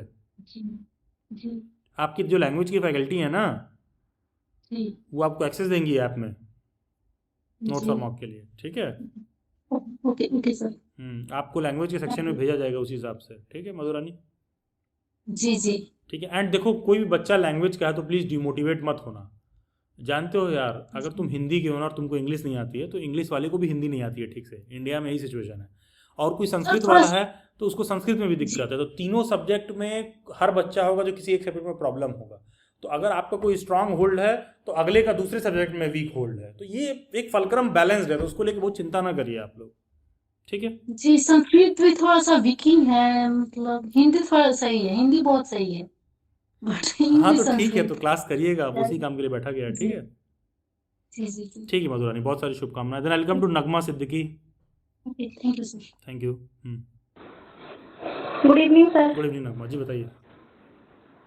सर मतलब मुझे बीएड करनी है, पर मुझे कोड ही समझ नहीं आ रहा कि 07 से मतलब अवेलेबल 07 ले सकती हूँ 04। आप देर से ज्वाइन की थी क्या यहाँ पर? सर मतलब अभी जैसे मैंने व्हाट्सएप पे मैसेज करा था, एक मुझे लिंक मतलब अवेलेबल हुआ तो उस पर क्लिक करके इतनी फिर देर से क्लास क्या ज्वाइन समझाया करी। जा रहा था आपको? Yes sir. क्या दिक्कत है कोड में, बताइए। सर मैंने ना बीकॉम कर रखी है और प्लस एमकॉम मतलब इस साल दिसंबर में हो जाएगी मेरी। अब मुझे समझ नहीं आ रहा कि मतलब मैं मैथमेटिक्स से कर सकती हूँ बीएड या मतलब कि ये इसे इकोनॉमिक्स से। ये प्रॉब्लम सॉर्ट आउट करने के लिए आपने क्या किया अभी तक? सर मतलब मैंने वो 200 नंबर का सर वो सब्जेक्ट चेक कर रहे थे, तो मेरे पास बीकॉम में सिर्फ वो बिजनेस मैथमेटिक्स एंड स्टैटिक्स नाम का एक सब्जेक्ट था, वो 100 नंबर का, बस वही मैथमेटिक्स के नाम पर है, बाकी तो कुछ है ही तुमने नहीं मास्टर्स मैथ कर के नाम रखा पर। है? हाँ सर, मास्टर मतलब मास्टर में है, पर मास्टर में मैथ नहीं है सर, इकोनॉमिक्स है। एक सेकंड, एमकॉम में क्या, मास्टर्स में क्या कर रही हैं? सर मास्टर में वो एमकॉम कर रही हूँ। तो जब तुम एमकॉम कर रही हो तो तुम कॉमर्स को चूज करो सब्जेक्ट, और क्यों चूज कर रही हो दूसरा? हाँ सर, यही समझ कंफ्यूजन हो रही थी बहुत ज्यादा कि फिर वैकेंसी का भी समझ नहीं आ रहा था इसमें कि कैसे कंफ्यूजन मतलब जैसा कि क्या है? मिलती। कोई बच्चा बीकॉम एमकॉम कर रखा है तो कॉमर्स सब्जेक्ट चूज करो, इसमें कंफ्यूजन किस बात का, हम समझ नहीं पा रहे। तो कॉमर्स वाले सर मतलब 04 ही कोड यूज करते हैं मतलब। नहीं, कौन सी सर यूनिवर्सिटी में अप्लाई करना ये मैटर करता है। सर मतलब जैसे मैं दिल्ली यूनिवर्सिटी और आईपी यूनिवर्सिटी प्रेफर करती हूँ ज्यादा। तो दिल्ली तो यूनिवर्सिटी समझ में 03 है पेपर कोड कॉमर्स वाले का, 03 है। ठीक है। और हाँ, इन बातों को समझने के लिए थोड़ा ज़िंदगी में फुर्सत की ज़रूरत है। आप चाहे व्हाट्सएप पर गई होंगी, हैंडलर ने आपको लिंक भेज दिया होगा, सर से बात करना, वहीं आके बात कर लीजिए। दिल्ली बैट्स की यूट्यूब पर सभी अलग अलग प्लेलिस्ट बने हुए हैं, थोड़ा जाके वीडियोस को ढंग से शिद्दत से देखेंगी तो समझ में आ जाएगा। ठीक है, जैसे कि कल अभी हाँ 2-2.5 घंटे का सेशन कंडक्ट हुआ है, तो जब अच्छा जाके सर। यूट्यूब पे थोड़ा देखोगी तो समझ में आएगा। ठीक है, कल ये जो सेशन था हाँ सर। ये यूट्यूब पर अपलोड किया गया था ये, तो जब जाके देखेंगी ये, अच्छा। ठीक है, कहाँ गया, हाँ जब जाके देखेंगी ये सब सेशन तब समझ में आएगा। अभी 2.5 घंटे का है तो चॉइस आपके पास है, दिन भर रील देखते रहिए या जाके 1-2 घंटे का ढंग का वीडियो देख नहीं लीजिए। नहीं सर, नहीं, बिल्कुल आराम, मतलब ये देखना जरूरी है रील से ज्यादा तो। हाँ बस बस, चलिए जब इतना समझ में आ रहा तो जाइए जाके फुर्सत में DU BED वाला प्लेलिस्ट जल्दी बैठ के देखिए, समझ में आ जाएगा। ठीक है, और सर इधर अगर फिर से अगर कोई प्रॉब्लम हुई तो तो मतलब फिर ऐसे बैठे कोई हैं मैं हम क्लास लोग। दोबारा ज्वाइन कर सकती हूँ? हाँ इसका मेथड है ज्वाइन करने का, वो जाके जो प्रोसीजर है वो फॉलो करिए। अच्छा, ओके सर, थैंक यू। ठीक है, हाँ okay, then I will come to Kajal Yadav. देखिए यही दिक्कत है, देखो देखो क्लास एक चीज़ देखिए, जैसे ये कैंडिडेट जो डाउट और क्वेरी पूछ रही थी, आप देखो कि वो सेशन में नहीं है, वो सेशन छोड़ के तुरंत चली गई। पता है, देखिए यही आपके सीखने में समस्या है, जब तुमको सीखना होगा ना तुमको फुर्सत में समय देना पड़ेगा। Hello sir. तुमको और लोगों को भी ना बहुत ध्यान से सुनना पड़ेगा कि और लोग क्या पूछ रहे हैं। तुम ये सोचोगे कि हम उड़ती चिड़िया की तरह आएँ और हमको मेरा डाउट हो और हमको सुने और समझें, तो इससे आपका डाउट कभी क्लियर नहीं होगा। अगर किसी बच्चे को कुछ डाउट है, जैसे मान लो पूछ रहे थे, तुम बाकी के लोगों को शांति से सुनो, घंटा भर बैठो, 2 घंटा दो, तुमको खुद ही सारा डाउट क्लियर हो जाएगा, वरना दिन भर घूमते रहोगे नहीं क्लियर होगा। ठीक है, हाँ यस काजल जी बताइए। सर अभी आपने बोला था ना जाके वीडियो देखने को, मैं वीडियो ही देख रही थी सर, मिली नहीं मेरे को। तो अब क्या करें बताइए, ढूंढने से भगवान मिल जाते हैं, तो वीडियो है यूट्यूब पर। मैं सर वही कंटिन्यू वही ढूंढ ही रही थी। चलिए ठीक है, देखते हैं। हाँ स्नेह Darshini, hello sir, good evening. Good evening. हाँ सर एक्चुअली मुझे सिलेबस कुछ समझ में नहीं आ रहा था लैंग्वेज का। क्या नहीं समझ में आ रहा आपको? तो लैंग्वेज का सिलेबस तो 26 का सर, वो कहाँ पर मिलेगा? DU BED 2026 वाले प्लेलिस्ट में एक लैंग्वेज का पूरा सिलेबस का वीडियो होगा, जाके इसको देखिए। स्क्रीन शेयर करके दिखाओ हमको, शेयर करो स्क्रीन जरा, सॉरी सर। स्क्रीन शेयर करो। सर मेरा जी आप ही का स्क्रीन शेयर करके दिखाइए, नहीं मिल रहा है मुझे, देखो कैसे नहीं मिल रहा है। स्क्रीन शेयर करिए, यूट्यूब खोलिए मेरे सर सामने। सर वो कैसे करते हैं मेरे को नहीं पता। कैसे करते हैं ये? बाप रे बाप, बहुत खराब हालत चल प्लीज रही है। सर नहीं पता। नहीं ठीक है, मैं समझ रहा हूँ, बहुत खराब हालत चल रही है यार आप लोग, अब क्या बोलें। चलिए ठीक है, जाइए यूट्यूब पे सर्च करिएगा, मिल जाएगा। ठीक है, Supriya Tripathi. Hello sir, good evening. Good evening Supriya ji, बताइए। सर एक्चुअली मुझे इंटीग्रेटेड बीएड और बीएचओ बीएड की प्रिपरेशन दोनों करनी है, अच्छा तो मैं ये पूछ रही थी सर कि मतलब मुझे। Supriya just switch on mic. हाँ क्या कह रही थी आप? Integrated B Ed as in? Yes sir, मैं कह रही थी सर मुझे इंटीग्रेटेड बीएड और बीएचओ बीएड एक दोनों सेकंड, देना है। इंटीग्रेटेड बीएड से क्या मतलब निकाल रही हैं? Sir B Ed plus M Ed. कहाँ से? सर सेंट्रल यूनिवर्सिटी, मतलब नियर बाय दिल्ली में। कहाँ होता है? सर ये तो मैंने अभी चेक नहीं करा। गजब हो भाई, पहले चेक करके आओ होता भी है कि नहीं होता है जो बोल रही हो। सर मैंने पिछले साल देखा था, कहाँ एक्चुअली देखी मेरा थी? मास्टर्स हो गया ना, मैं बीटीसी परस्यू कर रही हूँ, अभी रिसेंट में मैंने पीएचडी का इंटरव्यू भी कर समझ दिया गया है। मैं, तो अरे एक सेकंड, कहाँ पर बीएड एमएड इंटीग्रेटेड देखा है आपने होता है? सर मैंने देखा था, मुझे याद नहीं, मैंने पिछले साल देखा था। ये जो तमाम यूनिवर्सिटीज़ बोल रही हैं यहाँ पर बीएड एमएड इंटीग्रेटेड नहीं होता है। RIE में होता है इंटीग्रेटेड वाला, वो भी केवल भोपाल में। ठीक है, ये जो आप बोल रही है बीएड एमएड इंटीग्रेटेड, ये ऐसा नहीं है, DU BHU इन सब में नहीं होता है इंटीग्रेटेड। ठीक है, अच्छा हाँ तो कोई चीज़ आप बोल रही देखिए पहले होता भी है कि नहीं। हाँ आगे बताइए। ओके सर, अगर मान लीजिए सर ये CUET के थ्रू मतलब कोई यूनिवर्सिटी होगी ना, इधर भी मैंने राजस्थान की साइड कोई यूनिवर्सिटी सर्च की थी पिछले साल, मुझे नाम उसका नहीं ध्यान आ रहा है कैसा। देखो कराने के लिए कुछ यूनिवर्सिटीज़ होंगी, लेकिन जो तुम सेंट्रल यूनिवर्सिटीज़ की बात कर रही हो वो सब नहीं कराती हैं। अच्छा सर, ठीक है, कुछ यूनिवर्सिटी जरूर होंगी जो कराती होंगी, नो डाउट, लेकिन वो जी सर। यूनिवर्सिटीज़ वो सेंट्रल यूनिवर्सिटीज़ नहीं जिनके बारे में आप बात कर रही हैं। हाँ सर, ये पता है मुझे डीयू और बीएचयू में नहीं है, तो मैं ये कह रही हूँ मुझे मतलब बीएचयू का भी एंट्रेंस देना है और इंटीग्रेटेड जो यूनिवर्सिटी है उसका भी अच्छा ठीक देना है, है। हाँ तो आगे अगर बताइए।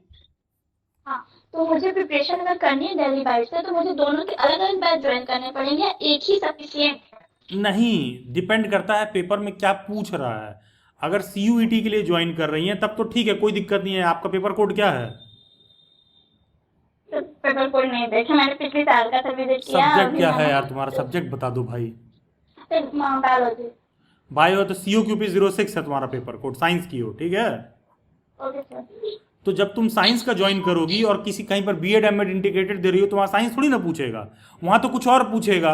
वहाँ जो चीज़ें पूछेगा और यहाँ जो चीज़ें पूछेगा, जब दोनों अलग होगा तो ऑब्वियसली दोनों का अलग अलग ज्वाइन करना पड़ेगा। हाँ सर। ठीक, कॉमन सेंस वाली बात है, दोनों का अलग ज्वाइन करना पड़ेगा। सुप्रिया, ठीक है सर। ठीक है, चलिए ठीक है, ठीक है। मैं स्नेहा दर्शनी इनका थोड़ा सा कुछ मदद कर दूं, ठीक है। देखिए भाई स्नेहा दर्शनी, थोड़ा सा ना आप लोग टेक्नोलॉजी को लेकर साउंड हो जाइए, ठीक है, वरना ये बीएड वीएड के डिग्री से आपको कुछ मिलेगा नहीं, बेरोजगार ही रह जाएंगे ज़िंदगी भर, ठीक है। जो बात है साफ सुथरी शब्दों में बता दे रहा हूँ, क्योंकि अगर आपको ये सब बेसिक चीज़ें नहीं आती हैं, कैसे सर्च करना है, कैसे देखना है, सारा नहीं आता है, तो कोई सिखाएगा भी नहीं। और है क्या ना, आजकल जॉब वॉब में बहुत बेसिक रिक्वायरमेंट है, अगर आपको नहीं आता है, नहीं कर पाएंगे तो कोई आपको समझाएगा नहीं, मतलब आप सिंपल सा बात ही, आप बेरोजगार रह जाएंगी। बीएड वीएड सब करने के बाद भी तो फिर आपको एहसास होगा कर क्यों रहे हैं, ये भी नहीं समझ में आ रहा लोगों को, ठीक है। ये देखिए एक मैंने लिंक डाला, इस लिंक पर क्लिक करिएगा तो आपको लैंग्वेज का सिलेबस पूरा खुल जाएगा, ठीक है। Then we have this girl, क्या नाम है इसका, काजल यादव।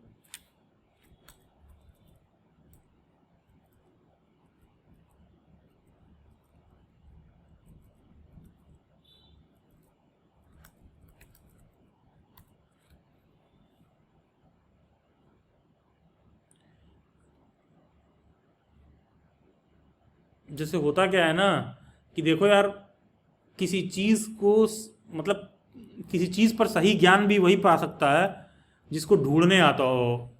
आप बोले, मैंने बस यूट्यूब पे मैंने उल्टा सीधा लिख के डाल दिया और देखिए वो मिल गया कि क्या जो है बीएड में सब्जेक्ट मैटर करता है, ठीक है। तो भाई ढूंढ भी आप सही चीज़ तभी पाओगे पहले आपको जब ढूंढने भी आता हो, ठीक है।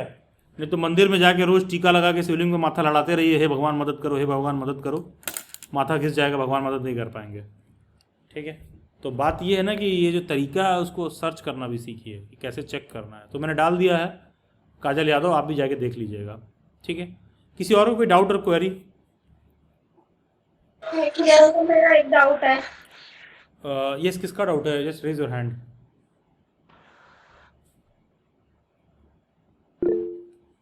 जी शबन खां, बताइए। सर जैसे जामिया में स्पॉट एडमिशन होता है तो उसके बारे में मुझे जानना था। देखिए शबन, ये सेशन ना 2026 के लिए मैं कंडक्ट कर रहा हूँ, ठीक है। और आप यहाँ पर आई हैं तो मैं बैठ के स्पेकुलेशन नहीं करता हूँ कितना % है सिलेक्शन हो जाएगा, कितना % है कि नहीं हो जाएगा, ठीक है। थोड़ा सा इस बात को समझिए, ठीक है। और रही बात जामिया में स्पॉट राउंड की, तो जामिया में वेटिंग लिस्ट आता है, कोई बच्चा नहीं लेगा तो उसका सिलेक्शन वेटिंग वाले को दे दिया जाएगा, ठीक है। स्पॉट कराने की जरूरत नहीं पड़ता, ठीक है।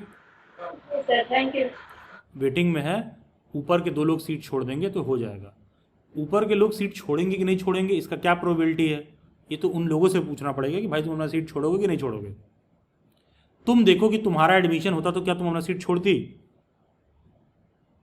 तो नहीं छोड़ती ना। तो अब तुम्हारे जो आगे होगा ये तुम्हारी किस्मत के ऊपर है, अगर वो सीट छोड़ेगा तो सिलेक्शन हो जाएगा, नहीं छोड़ेगा तो नहीं होगा। तो अब आगे सर क्या प्रोबेबिलिटी आपको लगता है कि सिलेक्शन हो जाएगा कि नहीं हो जाएगा? 2026 के सेशन में बैठ के हम इस पर चर्चा कर रहे हैं, क्या प्रोबेबिलिटी कि छोड़ेगा या नहीं छोड़ेगा। अब तो उसी से बात करना पड़ेगा, भाई छोड़ोगे कि नहीं छोड़ोगे, ठीक है। क्यों और ऐसा क्यों? क्योंकि जामिया में आपका जो भी सब्जेक्ट होगा गिनती का 2 ही 3 सीट होगा उसमें। जी सर 2 सीट्स हैं। हाँ 2 सीट है। और तुम्हारा वेटिंग कितना है? सर 2nd नंबर पे है। वेटिंग भी तुम्हारा 2 है, इसका मतलब कि 2 में अगर एक बच्चा छोड़ भी दे तो भी तुम्हारा नहीं होगा, तो भी तो जो वेटिंग 1 है उसका होगा। जी सर।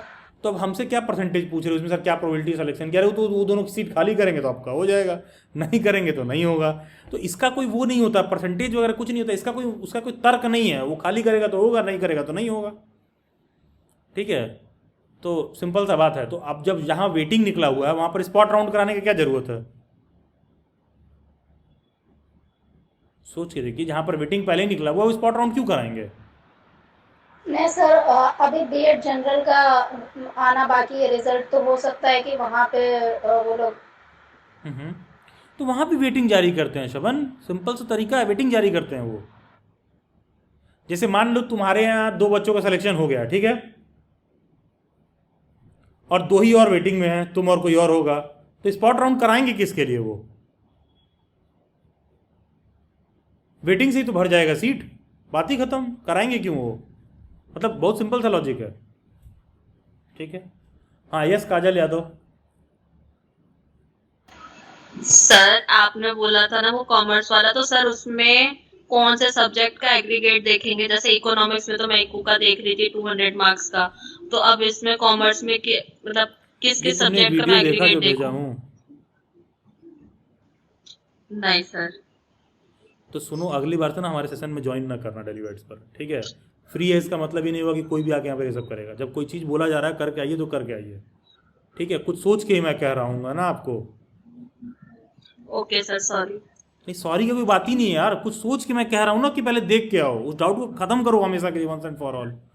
तुमको देख के नहीं आना है, लिंक तक भेज दिया, ठीक है? देखिए मैं मतलब मेरा इन सब चीज़ों बहुत क्लियर कट स्टैंड है, मैं बच्चों को अपीज करने के बिल्कुल वो में नहीं रहता हूँ, क्योंकि हम लोग जिस एज फ्रेम में है ना, हमारे कोई गार्जियन हमें उतना डांट नहीं सकते हैं, ठीक है? वो हमारे नीची चारित्रिक बिहेवियर पर हमको डांट देंगे, लेकिन आप पढ़ाई लिखाई पर गार्जियन ज़्यादा कुछ कह नहीं पाते हैं। अच्छा, जो टीचर्स हैं उन सबका अपना एक अलग अलग बिजनेस मॉडल चल रहा है, मेरे कुछ बात तो कोई फ़र्क नहीं पड़ता है कि मेरे बैच में 2 बच्चा कम है 2 बच्चा ज़्यादा है, ठीक है? क्योंकि भाई ऊपर वाले ने मुझे उन सारी चीज़ों को मुझे उतना प्रदान कर दिया कि मुझे उतना छोटे छोटे चीज़ों पर झुकना ना पड़े। तो भाई मैं अपना क्लास अपना सेशन बहुत तरीके से चलाता हूँ, एकदम रूल्स के हिसाब से। तो अगर मैं किसी बच्चे को ये बोलता हूँ कि जाके पहले देख कर आइए वो कंटेंट, तो मतलब देख कर आइए, उसका सिंपल सा कारण ये है क्योंकि उस आपकी भलाई उसी में है। आप बस ये चाह रहे हो कि हम 2-4 अब चुपड़ी चुपड़ी बातें समझाएं और आपको बैच पकड़ा दें कि ज्वाइन कर लो, ठीक है? पहले तुम चीज़ों को ठीक से देख लो, समझ लो यार, ठीक है? 2-4 बातें आपको समझा दें फिर कह दें ये लो ये वाला बैच ले लो 6,000 रुपये का फीस है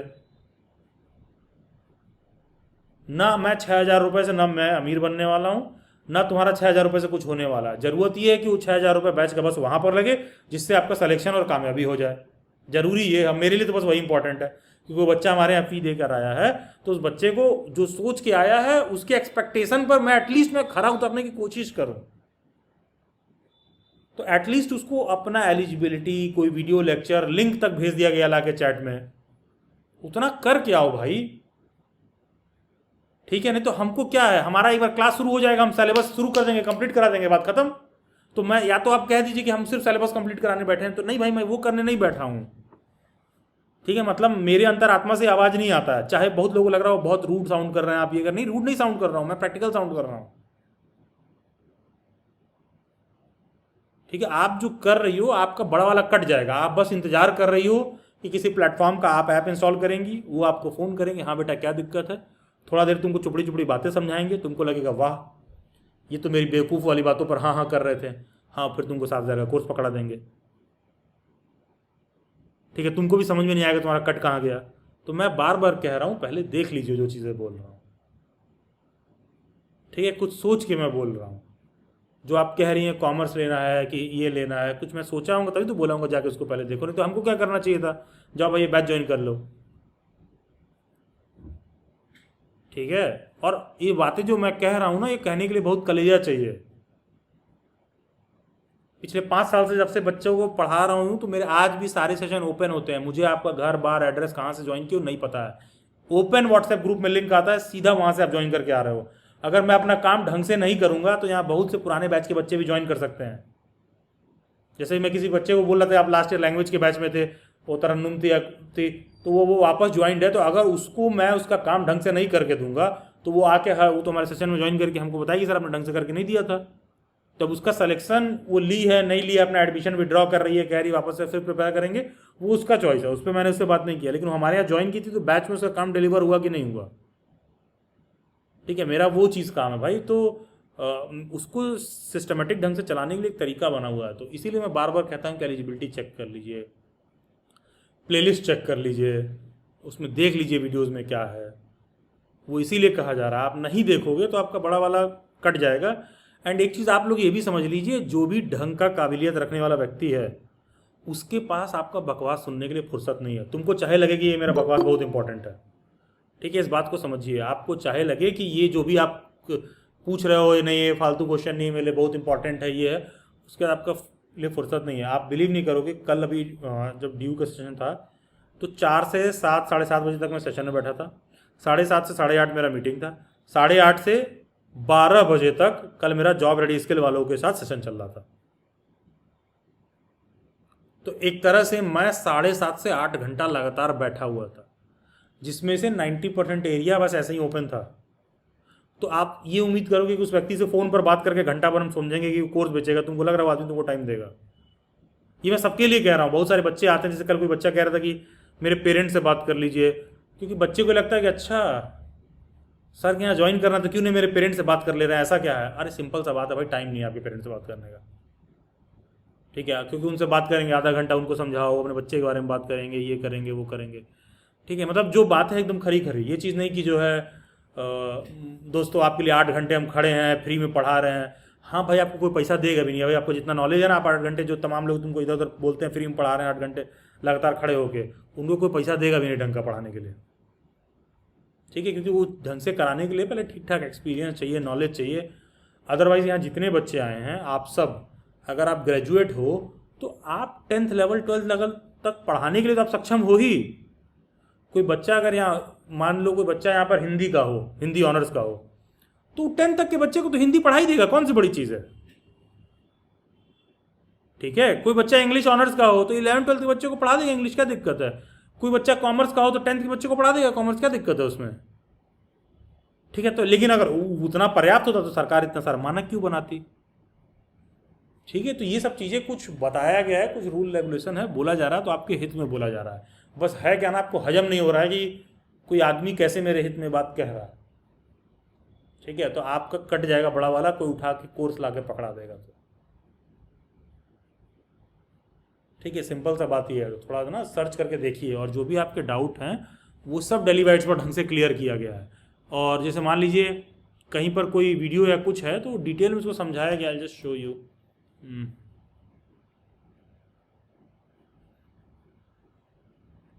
जस्ट अ सेकेंड। जैसे कोई भी बच्चा है फ्यूचर में भी इस वीडियो को देख रहा है, कुछ देख रहा है, आप कमेंट बॉक्स में जाके देखिए, जो मैंने लिंक डाला है, इस लिंक में यही बताया गया कि क्या बीएड में सब्जेक्ट मैटर करता है कि नहीं करता है। वहाँ पर किसी बच्चे को मैं डिटेल में समझाने की कोशिश कर रहा हूँ कि बीएड में ना आप किस सब्जेक्ट से बीएड कर रहे हो, ये बात बहुत ज़्यादा मैटर नहीं करता है।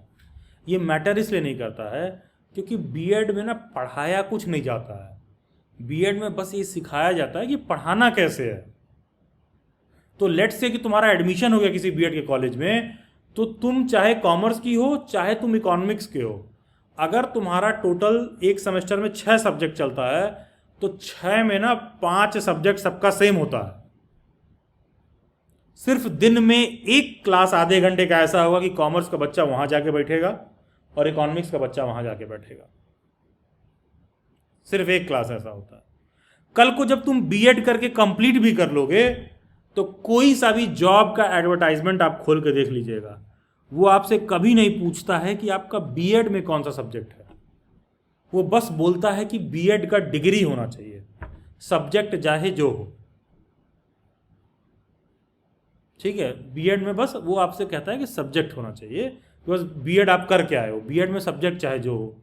तो अब अगर मेरे को बीएचयू में एडमिशन लेना है, मेरा सब्जेक्ट चाहे कॉमर्स हो चाहे इकोनॉमिक्स हो, दोनों केस में ही मुझे सीयूईटी का COQP04 वाला पेपर देना है, तो मैं शांति से पेपर पर फोकस क्यों ना करूं, ठीक है। क्योंकि वो सब्जेक्ट क्या चूज कर रही है फ्यूचर में बस बोलेगा कि बीएड होना चाहिए आपके पास, सिर्फ और सिर्फ। और ये बात मेरे कहने से मत जाइए, जाके DSSB, KVS, NVS किसी भी ऑर्गेनाइजेशन का आप एडवर्टाइजमेंट डाउनलोड कर लीजिए, ठीक है। आप एडवर्टाइजमेंट को रीड करिए, आपको दिखाई देगा कि लिखा रहेगा कि ग्रेजुएशन में सब्जेक्ट कॉम्बिनेशन बोलेगा, लेकिन बीएड में नहीं बोलेगा। बीएड में सिर्फ बीएड लिखा रहेगा कि साथ में बीएड होना चाहिए। इनफैक्ट मैं आप लोगों को दिखा भी देता हूँ ये चीज़, थोड़ा मतलब ना थोड़ा सा भी आप रिसर्च करोगे तो ये सारी बातें ना उन वीडियोज़ में एक्सप्लेन्ड है डिटेल में। लेकिन तुम बोल तो चाहे रहे हो कि नहीं सर हमको शॉर्ट में नहीं समझना है ये वो, लेकिन लोगों को समझ में नहीं आता है, मतलब डिटेल में लोगों को समय नहीं समझने के लिए। जब तक आप चीज़ों को ढंग से देखोगे नहीं यार, सेलेक्ट वलेक्ट होने के लिए ना बहुत मेहनत नहीं करना होता है, बस ये मामूली सी चीज़ों पर जागरूक रहिए, आपका सिलेक्शन ऐसे ही हो जाएगा, ठीक है। बस बुनियादी बातें आपको समझ में आ रही हो तो ठीक है। ये रहा आपके स्क्रीन पर नवोदय विद्यालय का जॉब एडवर्टाइजमेंट। कहीं भी देखना जहाँ बीएड लिखा होगा, बीएड का सब्जेक्ट नहीं बोला होगा। बीएड और इक्विवेलेंट डिग्री कहीं लिखा है, बीएड में सब्जेक्ट क्या होना चाहिए, कहीं लिखा है, नहीं लिखा है, बस बीएड, ठीक है। हर जगह सिर्फ लिखा होगा बस B Ed, for subsequent desirable B Ed degree, बस हर जगह सब में लिखा होगा केवल बीएड डिग्री होना चाहिए। कहीं भी इसेंशियल क्वालिफिकेशन ग्रेजुएशन में बताएगा ये क्वालिफिकेशन होना चाहिए, फिर नीचे लिखा होगा साथ में केवल बीएड का डिग्री। देखो टीजीटी सोशल साइंस है, साइंस है, सब्जेक्ट कॉम्बिनेशन दुनिया भर का बताया, ये होना चाहिए वो होना चाहिए। जो एलिजिबिलिटी चेक करोगे नीचे तो साथ में बस बीएड डिग्री, बीएड में क्या सब्जेक्ट है ये चीज़ नहीं बोला होगा। और ये सभी एडवर्टाइजमेंट पर लागू होता है, ठीक है। ये बात सभी एडवर्टाइजमेंट पर लागू होती है। तो जब ये देखोगे तब तुमको समझ में आएगा, वरना अगर आपने ठेका ले रखा है कि नहीं हमको बेवकूफ़ बने रहना है तो बेवकूफ़ बने रहिए, मत देखिए, ठीक है। तो ये चॉइस आपके ऊपर है। एंड आपको मैं ये भी बताऊं, बहुत सी ऐसी बातें मेरा ऐसा एक्सप्लेनेशन रहता है जो हिंदी मीडियम वाले बच्चे हैं वो मेरे से कम समझ पाते हैं। उनको और कम समझ में इसलिए आता है क्योंकि हिंदी मीडियम वाले बच्चे हर बात पे सस्ता नोट, सस्ता कोचिंग, दुनिया भर का ही सब तलाशते रहते हैं। तो उनको भाई कौन समझाएगा बैठा के, मतलब लिटरली बता रहा हूँ, क्योंकि मेरे पास जितना टाइम है उतना समय एक्सप्लेन करने के लिए मेरा समय खत्म हो जाता है। जो काम के बच्चे हैं उन्हीं को समझाते नॉर्मल कोई हिंदी मीडियम का बच्चा आता है ना, वो मेरे से बहुत कनेक्टेड नहीं फील करता है। कनेक्टेड इसलिए नहीं फील करता है, वो चाहता है 500,000 में कोई नोट दे दे, वो बहुत मेहनती है और ये है वो है। तो हमको पता है ना, बहुत मेहनती होने से कोई सिलेक्शन का गारंटी नहीं होता, मेहनत तो गधा भी करता है भाई, उसके लिए क्या है। और वो हिंदी मीडियम वाला बच्चा सुबह उठ के जो है एकदम उसको हम बोलेंगे 4 घंटा 6 घंटा पढ़ने लगेगा, वो करते हैं सब भाई, बहुत मेहनत करते हैं हिंदी मीडियम वाले, लेकिन ना कुछ दुनियादारी के बारे में जानकारी। दुनियादारी के बारे में क्या जानकारी, अच्छा कोई 10 रुपये मांग रहा है तो चाय नहीं देना है, हम बहुत चालू आदमी है, ठग लेंगे उसको। दुनियादारी के बारे में उसको बस यही जानकारी है, ठीक है। उसको नॉर्मल सा कुछ बात कह देंगे कि ये चीज़ देखिए, ये थोड़ा सर्च करिए, ये सब चीज़ों को समझ में नहीं आता है। सिर्फ सोचेगा कि हम ये चीज़ें पढ़ लें, और ये चाहे आदमी जितना ही बकवास कर रहा है, देना तो हमको अंत में अपना बैंक कलर का पेपर है, और चाहे सरकारी मास्टर का निकलेगा यूपी में चाहे बिहार में, तो हमको वो देना है। तो ऐसे बच्चे मेरे से कनेक्टेड फील नहीं करते हैं, क्योंकि मेरा कोई स्टूडेंट होगा ना तो वो मेंटली वाइब्रेंट होगा कि गवर्नमेंट जॉब, प्राइवेट जॉब। मैं उसको बार बार एम्फेसिस देता हूँ, अपने स्किल पर काम करो, ये सब चीज़ें इंप्रूव करो, अपने आप को मार्केट के हिसाब से रेडी करो। मैं उसको ये गाइडेंस देता हूँ। मैं ये थोड़ी ना बोलता हूँ कि अगला टीजीटी का बैच शुरू होने वाला, आके ज्वाइन कर लीजिए फटाक से और ये वो, ठीक है। वो तो जो चल रहा है चलेगा ही, वो तो करना ही है, वो तो जो चल रहा है चलेगा ही, वो तो अपना अपना तरीका है भाई अलग टीचर का। तो ये मेरे अंदर ये कोई फ्लॉ नहीं है, कमी वाली बात नहीं बता रहा हूँ मैं अपने अंदर। मैं बता रहा हूँ कि कोई हिंदी मीडियम का बच्चा मान लो आता है तो कई बार किस तरह से सोच रहा होता है, तो अब उसको बैठा के कौन समझाएगा, ठीक है। डेली बाइट्स पर सभी कंटेंट के फ़ी भी आपको, हमारी क्लासेस इंटरेक्टिव वे में होती है तो हमारा फ़ी ज़्यादा होता है, ठीक है। तो फीस भी ज़्यादा देखने के लिए मिलेगा, ठीक है।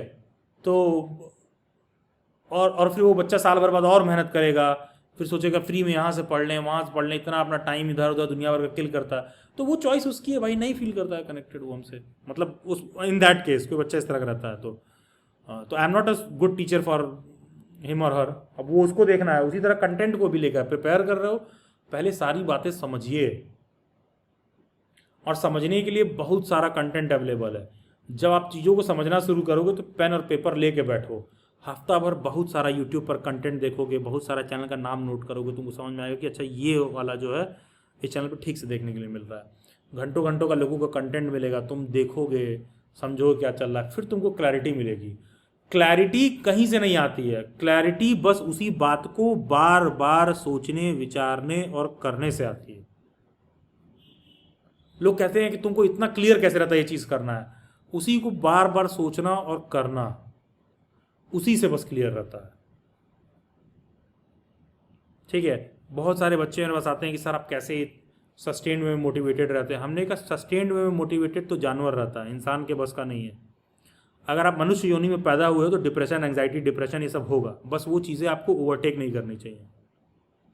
तो मैं भी डिमोरलाइज और सारा चीज़ होता हूँ, लेकिन बस जो प्लान बनाता हूँ तो बड़ा बड़ा प्लान नहीं बनाता हूँ, छोटे छोटे प्लान बनाता हूँ।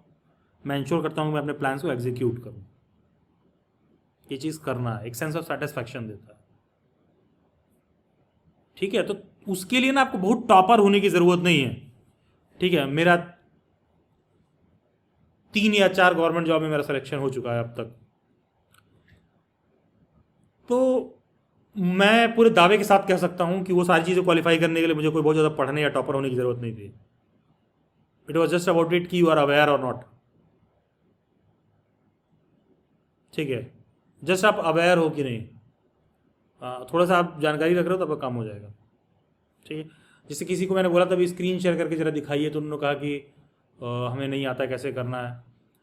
अब हम कैसे समझाएं उनको, क्योंकि अब उसको समझाने के लिए हमको आधा घंटा समय देना पड़ेगा, क्योंकि मैं तो 2 मिनट में बात कह दूंगा, लेकिन आपके जहन में वो बात उतारने में आधा घंटा, 1 घंटा, महीना, 2 महीना लग जाएगा। जहन में बात नहीं उतरती है। अगर सिर्फ अच्छी बातें सुनने से आदमी सीख लेता तो यूट्यूब के शॉर्ट में खूब सारे लोग मोटिवेशन का वीडियो बना रहे हैं, यूट्यूब पे बहुत सारे मोटिवेशनल स्पीकर हैं, उनको सुन के अगर आदमी मोटिवेटेड हो जाता तो कितना जिंदगी आसान हो जाती। ठीक है, मोटिवेशन अंडे की तरह है, अंडे को बाहर से दबाओगे तो अंडा फूट जाएगा, अंडा अंदर से बाहर की तरफ फूटेगा तो उसमें से जीवन आता है। मोटिवेशन भी अंदर से आना चाहिए। तो अब मैं क्या समझाऊं उनको कि भाई तुम बीएड करने के लिए सोच रहे हो, तुमको नॉर्मल मैंने बोला कि मुझे गूगल मीट पे स्क्रीन शेयर करके दिखा दो, तुमको नहीं आ रहा है, तो कैसे तुम एक प्रोफिशिएंट टीचर बनोगे, कैसे आप स्टूडेंट के पास जाओगे, ये सब चीज़ें सीखने के लिए आपका बीएड का 2 साल भी कम पड़ जाएगा। ठीक है, एंड आप लोगों को मैं एक एक्सपीरियंस शेयर कर रहा हूँ। 3 घंटे कल मेरा ना जॉब रेडी स्किल में 3.5 घंटे सेशन था और बहुत लिमिटेड स्टूडेंट थे उसमें, और मैं बता रहा था कि जॉब वॉब में क्या पर्सपेक्टिव, बिजनेस में, और ये वो बच्चे अपना अपना बिजनेस आइडिया लेके आ रहे थे, उसमें मैं डिस्कस कर रहा था। तो मैं देख रहा था वहाँ लोग अभी 1-2 बच्चे ऐसे हैं तो जो क्लास नहीं आते थे रेगुलरली। ठीक है, तो कल एक क्या कहती है, सर हम गवर्नमेंट जॉब में सेलेक्ट हो जाएंगे तो हम ये बिजनेस शुरू करेंगे। हमने कहा तो ना तुम सेलेक्ट होगी ना तुम्हारा बिजनेस शुरू होगा। मतलब इस तरह के ये बहुत फॉल्टी प्लान्स हैं। हमने कहा कि आप वो बताइए कि मैं बहुत हम्बल बैकग्राउंड से आते हैं। हमने कहा हम्बल बैकग्राउंड से आते हो, जब तुम पैसा कमाना शुरू करोगे 5 साल तक तुम्हारे घर की ज़रूरतें ही इतनी रहेंगी कि घर वाले कहेंगे घर बनवा दो, EMI पे गाड़ी ले लो, ये चमकवा दो, नया कपड़ा ले लो, शादी में ये खर्चा कर दो, तुम पे पैसा ही नहीं बचेगा, तुम करोगे कैसे। ठीक है, वहाँ जॉब रेडी स्किल में ये सारी स्किल की बातें सिखाई जाती हैं। उसके बाद भी बहुत सारे बच्चे होते हैं एकदम कसम खाए हुए हैं कि नहीं मैंने उनका कामयाबी का मतलब वो गवर्नमेंट जॉब से शुरू होता है और ये वो दुनिया भर की सारी चीज़ें। मैं डिनाई कहीं से नहीं कर रहा हूँ कि वो कामयाबी का एक पैमाना नहीं है, मैं डिनाई नहीं कर रहा हूँ। मैं बस ये बता रहा हूँ कि यार देखो, सरकार का डेटा सिंपल सा है कि 100 में 1 बच्चा गवर्नमेंट जॉब में सेलेक्ट होता है। ये गवर्नमेंट का डेटा है, भारत सरकार का डेटा है, जितनी सीटें हैं। मेरा ये कहना है कि एज अ टीचर अगर मैं 10 बच्चों को भी पढ़ाता हूँ तो मैं उन 10 बच्चों को बताऊँ कि भाई आने वाले समय में जो 100 में रेशियो 1 का है ना, कल को 1000 में 1 का हो जाएगा, 1000 में कोई एक बच्चा सेलेक्ट होगा, 0.1% हो जाएगा, क्योंकि गवर्नमेंट जॉब एक डेप्रिशिएटिंग एंटिटी है, घट रही है धीरे धीरे। तो मैं अपने स्टूडेंट्स को पढ़ाने से ज़्यादा पहले ये बात समझाऊंगा कि तुमको ये देखना होगा कि मार्केट में क्या ज़रूरतें चल रही हैं, लोगों के ज़रूरतों में तुम क्या चीज़ ऐसा कर सकते हो जो उनकी ज़रूरतें मीट हो जाए। मतलब तुम उनका कैसे मदद कर सकते हो, क्या चीज़ उनको तुम प्रोवाइड कर सकते हो एज अ रिसोर्स, क्या तुम्हारे पास टैलेंट है, वही चीज़ तुमको एम्प्लॉयड रखेगा। ठीक है, ये बार बार एम्फेसिस मैं इसी बात पे इसीलिए देता हूँ। तो इसीलिए काम करने का तरीका है कि ये वीडियो है, डिटेल में चेक करिए। बीएड में एडमिशन लेना है, कोर्स है, कंटेंट है, सब डिटेल में चेक करिए, फिर एडमिशन लीजिए। ठीक है, वो चाहे डेली बाइट्स हो चाहे कहीं हो। ठीक है, मतलब और ये सब करने के लिए कुछ बहुत ज़्यादा दिमाग नहीं लगाना होता है, बस थोड़ा सा प्रैक्टिकल होना पड़ता है। तुम दूसरे पर, तुम लोग क्या किए ना, टीचर से मोरालिटी थोप दिए हैं कि टीचर हैं तो बताइए वो तो जो है BMW से चल रहे हैं, ये सब टीचर सब लूटने में लगे हुए हैं। हाँ तो जाके सरकार को कंप्लेन करो, टीचर सब लूटने में लगे हुए हैं, जाके कंप्लेन करो, क्योंकि एजुकेशन एंड हेल्थ तो गवर्नमेंट की जिम्मेदारी है। सरकार देखो तुम्हारे कान के नीचे 2 तमाचा मार के तुम्हें वापस भेज देगी। ठीक है, जब तक आपको बात समझ में नहीं आएगी कि दुनिया काम कैसे करती है, आपको लग रहा है कि कोई लाइव पढ़ा रहा है, हम 10 घंटे खड़े हैं, फ्री में खड़े हैं तुम्हारे लिए और ये वो। अरे तुम्हारे घर वाले एक दिन किसी के लिए फ्री में सर्विस नहीं देंगे, वो कैसे तुमको 8 घंटे फ्री में करा रहा है? कॉमन सा क्वेश्चन है। ठीक है, कॉमन सा क्वेश्चन, आपको आंसर तुरंत मिल जाएगा। किसी को सब्जेक्ट कॉम्बिनेशन नहीं समझ में आ रहा है, सर हम यूट्यूब पे सर्च भी कर रहे हैं तो मिल नहीं रहा है। भाई मतलब काम का कंटेंट भी सर्च करने का तरीका होता है। ठीक है, तो थोड़ा जब तक रिसर्च नहीं करेंगे तब तक आपको समझ नहीं आएगा। आप लोगों को एक चीज़ मैं और ऐड करता हूँ, एंड जैसे कि सेशन का टाइम हो रहा है मैं इसको रैप भी करता हूँ। मैं सभी सेशंस में बोलता हूँ कि सभी कैंडिडेट्स को एटलीस्ट 4 से 5 ऑप्शन रखना चाहिए। तो सुनते सब हैं, लेकिन अगर 100 बच्चे सुन रहे होते हैं ना तो उसमें से गिनती के 5 बच्चे ऐसे होते हैं जो इस बात पर एग्री करते हैं, और वो भी 5 पता है कौन होते हैं। उस 5 में 4 वो होते हैं जो डेली बैट्स के बैच में होते हैं, क्योंकि बैच में ना ये बात मैं 2 महीने तक पढ़ाता हूँ तो रोज रिपीट कर रहा होता हूँ। तो वो मेरे कहने से नहीं कर रहे होते हैं, मेरे दबाव में कर रहे होते हैं। क्योंकि जब बाद में बैच के बच्चों से मैं बात करता हूँ, मैं पूछता हूँ ये वाला फॉर्म फिल किया कि नहीं, ये वाला किया कि नहीं, तो मेरे दबाव में फिल करते हैं। और बाद में क्या होता है, वो उन कॉलेजेस में एडमिशन लेते हैं जो मैंने उनको रिकमेंड किया था कि तुमको इसका फॉर्म फिल करना चाहिए, इसका फॉर्म फिल करना चाहिए, इसका फॉर्म फिल करना चाहिए। तो फिर जब उनका एडमिशन हो जाता है तब वो मुलाकात करेंगे तो कहते हैं कि सर बिग फैन, सर आपसे बात करना है, सर आप फोटो खिंचवाना है, दुनिया भर का सारा चीज़ सेमिनार मीट में करेंगे। तो उसके लिए भी कहने का सेंस ये है कि बहुत उसके पीछे एफर्ट होता है जो देना पड़ता है निस्वार्थ रूप से, मुझे भी। और क्योंकि उस बच्चे को समझने में बहुत समय लग जाता है। समझ रहे हो, 100 में 5 बच्चे में कोई 4 जो बैच में ज्वाइंट है, उन 4 पर मैं दबाव दे रहा हूँ, तब वो जाके सब दूसरा फॉर्म फिल करते हैं। फिलिंग फॉर्म ही नहीं फिल करते हैं सब। वो कहेंगे हमको तो जामिया में एडमिशन लेना है। अभी तो जामिया वाले तुमको बुला थोड़ी ना रहे, जामिया में 2-2, 3-3, 4-4 सीट है हर पेडागोजी में। BHU में एक सब्जेक्ट में पता है कितना सीट है? गिनती के 3 सीट, 4 सीट, 5 सीट है। DU में भी ऐसा ही है। आप ठीक से देखोगे आपको समझ में आएगा कितने कम सीटें हैं उसमें, सीट ही इतना कम है।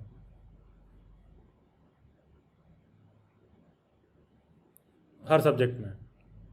तो आप उसको जब मैं बोलता हूँ 5 फॉर्म फिल करो तो लोगों को समझ में थोड़ी ना आता है, क्योंकि अगर हम लोगों को इतना आसानी से चीज़ें समझ में आने लगती तो बहुत सारे लोग बहुत सारा ज्ञान दे रहे हैं। तो होता क्या है ना कि हम लोग भी समझते हैं कि अच्छा ये चीज़ करना है, मतलब माइंडसेट तैयार होता है।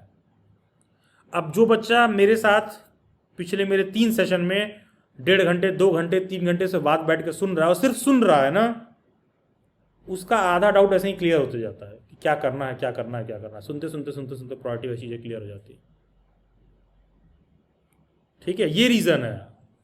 लेकिन अभी बच्चे को बोलेंगे 5 फॉर्म फिल करो तो उसको लगेगा अच्छा इनका कोर्स आता है ना, हो सकता है ये अपना कोर्स देने का कोशिश कर रहे हैं, हमको कह रहे हैं कि जामिया का अलग लेना पड़ता है, DU का अलग लेना पड़ता है कोर्स, RIE का अलग लेना पड़ता है।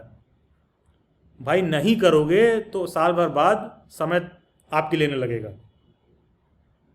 ठीक है, क्योंकि मतलब उन सब के पीछे कोई कैलकुलेटेड रीज़न है। किसी भी प्रीवियस ईयर की स्टूडेंट जो डेली बैच से पर प्रिपेयर किया होगा, आप उससे बात करोगे, उसको समझ, तुमको बता देगा कि सर क्यों कहते हैं 5-6 अलग यूनिवर्सिटी का फॉर्म फिल करो कम से कम। ठीक है, कहाँ तुम्हारा होगा, कहाँ तुम्हारा नहीं होगा, किसका रिजल्ट कैसा आएगा, कब तुम्हारा क्वालिफाइंग डिग्री में बात फंस जाएगा, बहुत तरह तरह की प्रॉब्लम होती है भाई। तो तब थोड़ा चिंतन करेंगे तो दिमाग काम करेगा। चलिए ठीक है, that will be all for this session. जिनको भी कुछ डाउट एंड क्वेरी है रुक जाएंगे, rest all of you can take your leave. I quick, Madhu Rani, yes please, क्या डाउट है आपका? सर हिंदी ऑनर्स का सीट कितना लगभग पता नहीं, BHU जाके DU चेक में करिए कितनी सीटें हैं। आपको जितना चाहिए आप प्रिपेयर करके दीजिए। ठीक है, काजल, आपको क्या डाउट रह गया? काजल है तो नहीं सर, कुछ नहीं है। ठीक है, चलिए ठीक है, थैंक यू एवरीवन। एंड जो भी सीट वूट से रिलेटेड डाउट है जाके सर्च करिए। एंड मैं तो कहता हूँ कि सीट पे फोकस करने से ज़्यादा फोकस ये रहता है कि प्रिपरेशन पर फोकस करिए, जो ज़्यादा इंपॉर्टेंट है। क्योंकि सीट 2 हो या 4 हो 6 हो, हर साल लोगों का सिलेक्शन तो उस पर हो ही रहा है।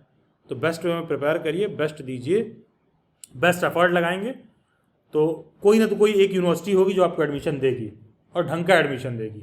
लेकिन हाँ, तुम भी इतना ऑप्शन क्रिएट करना कि अपॉर्चुनिटी बने।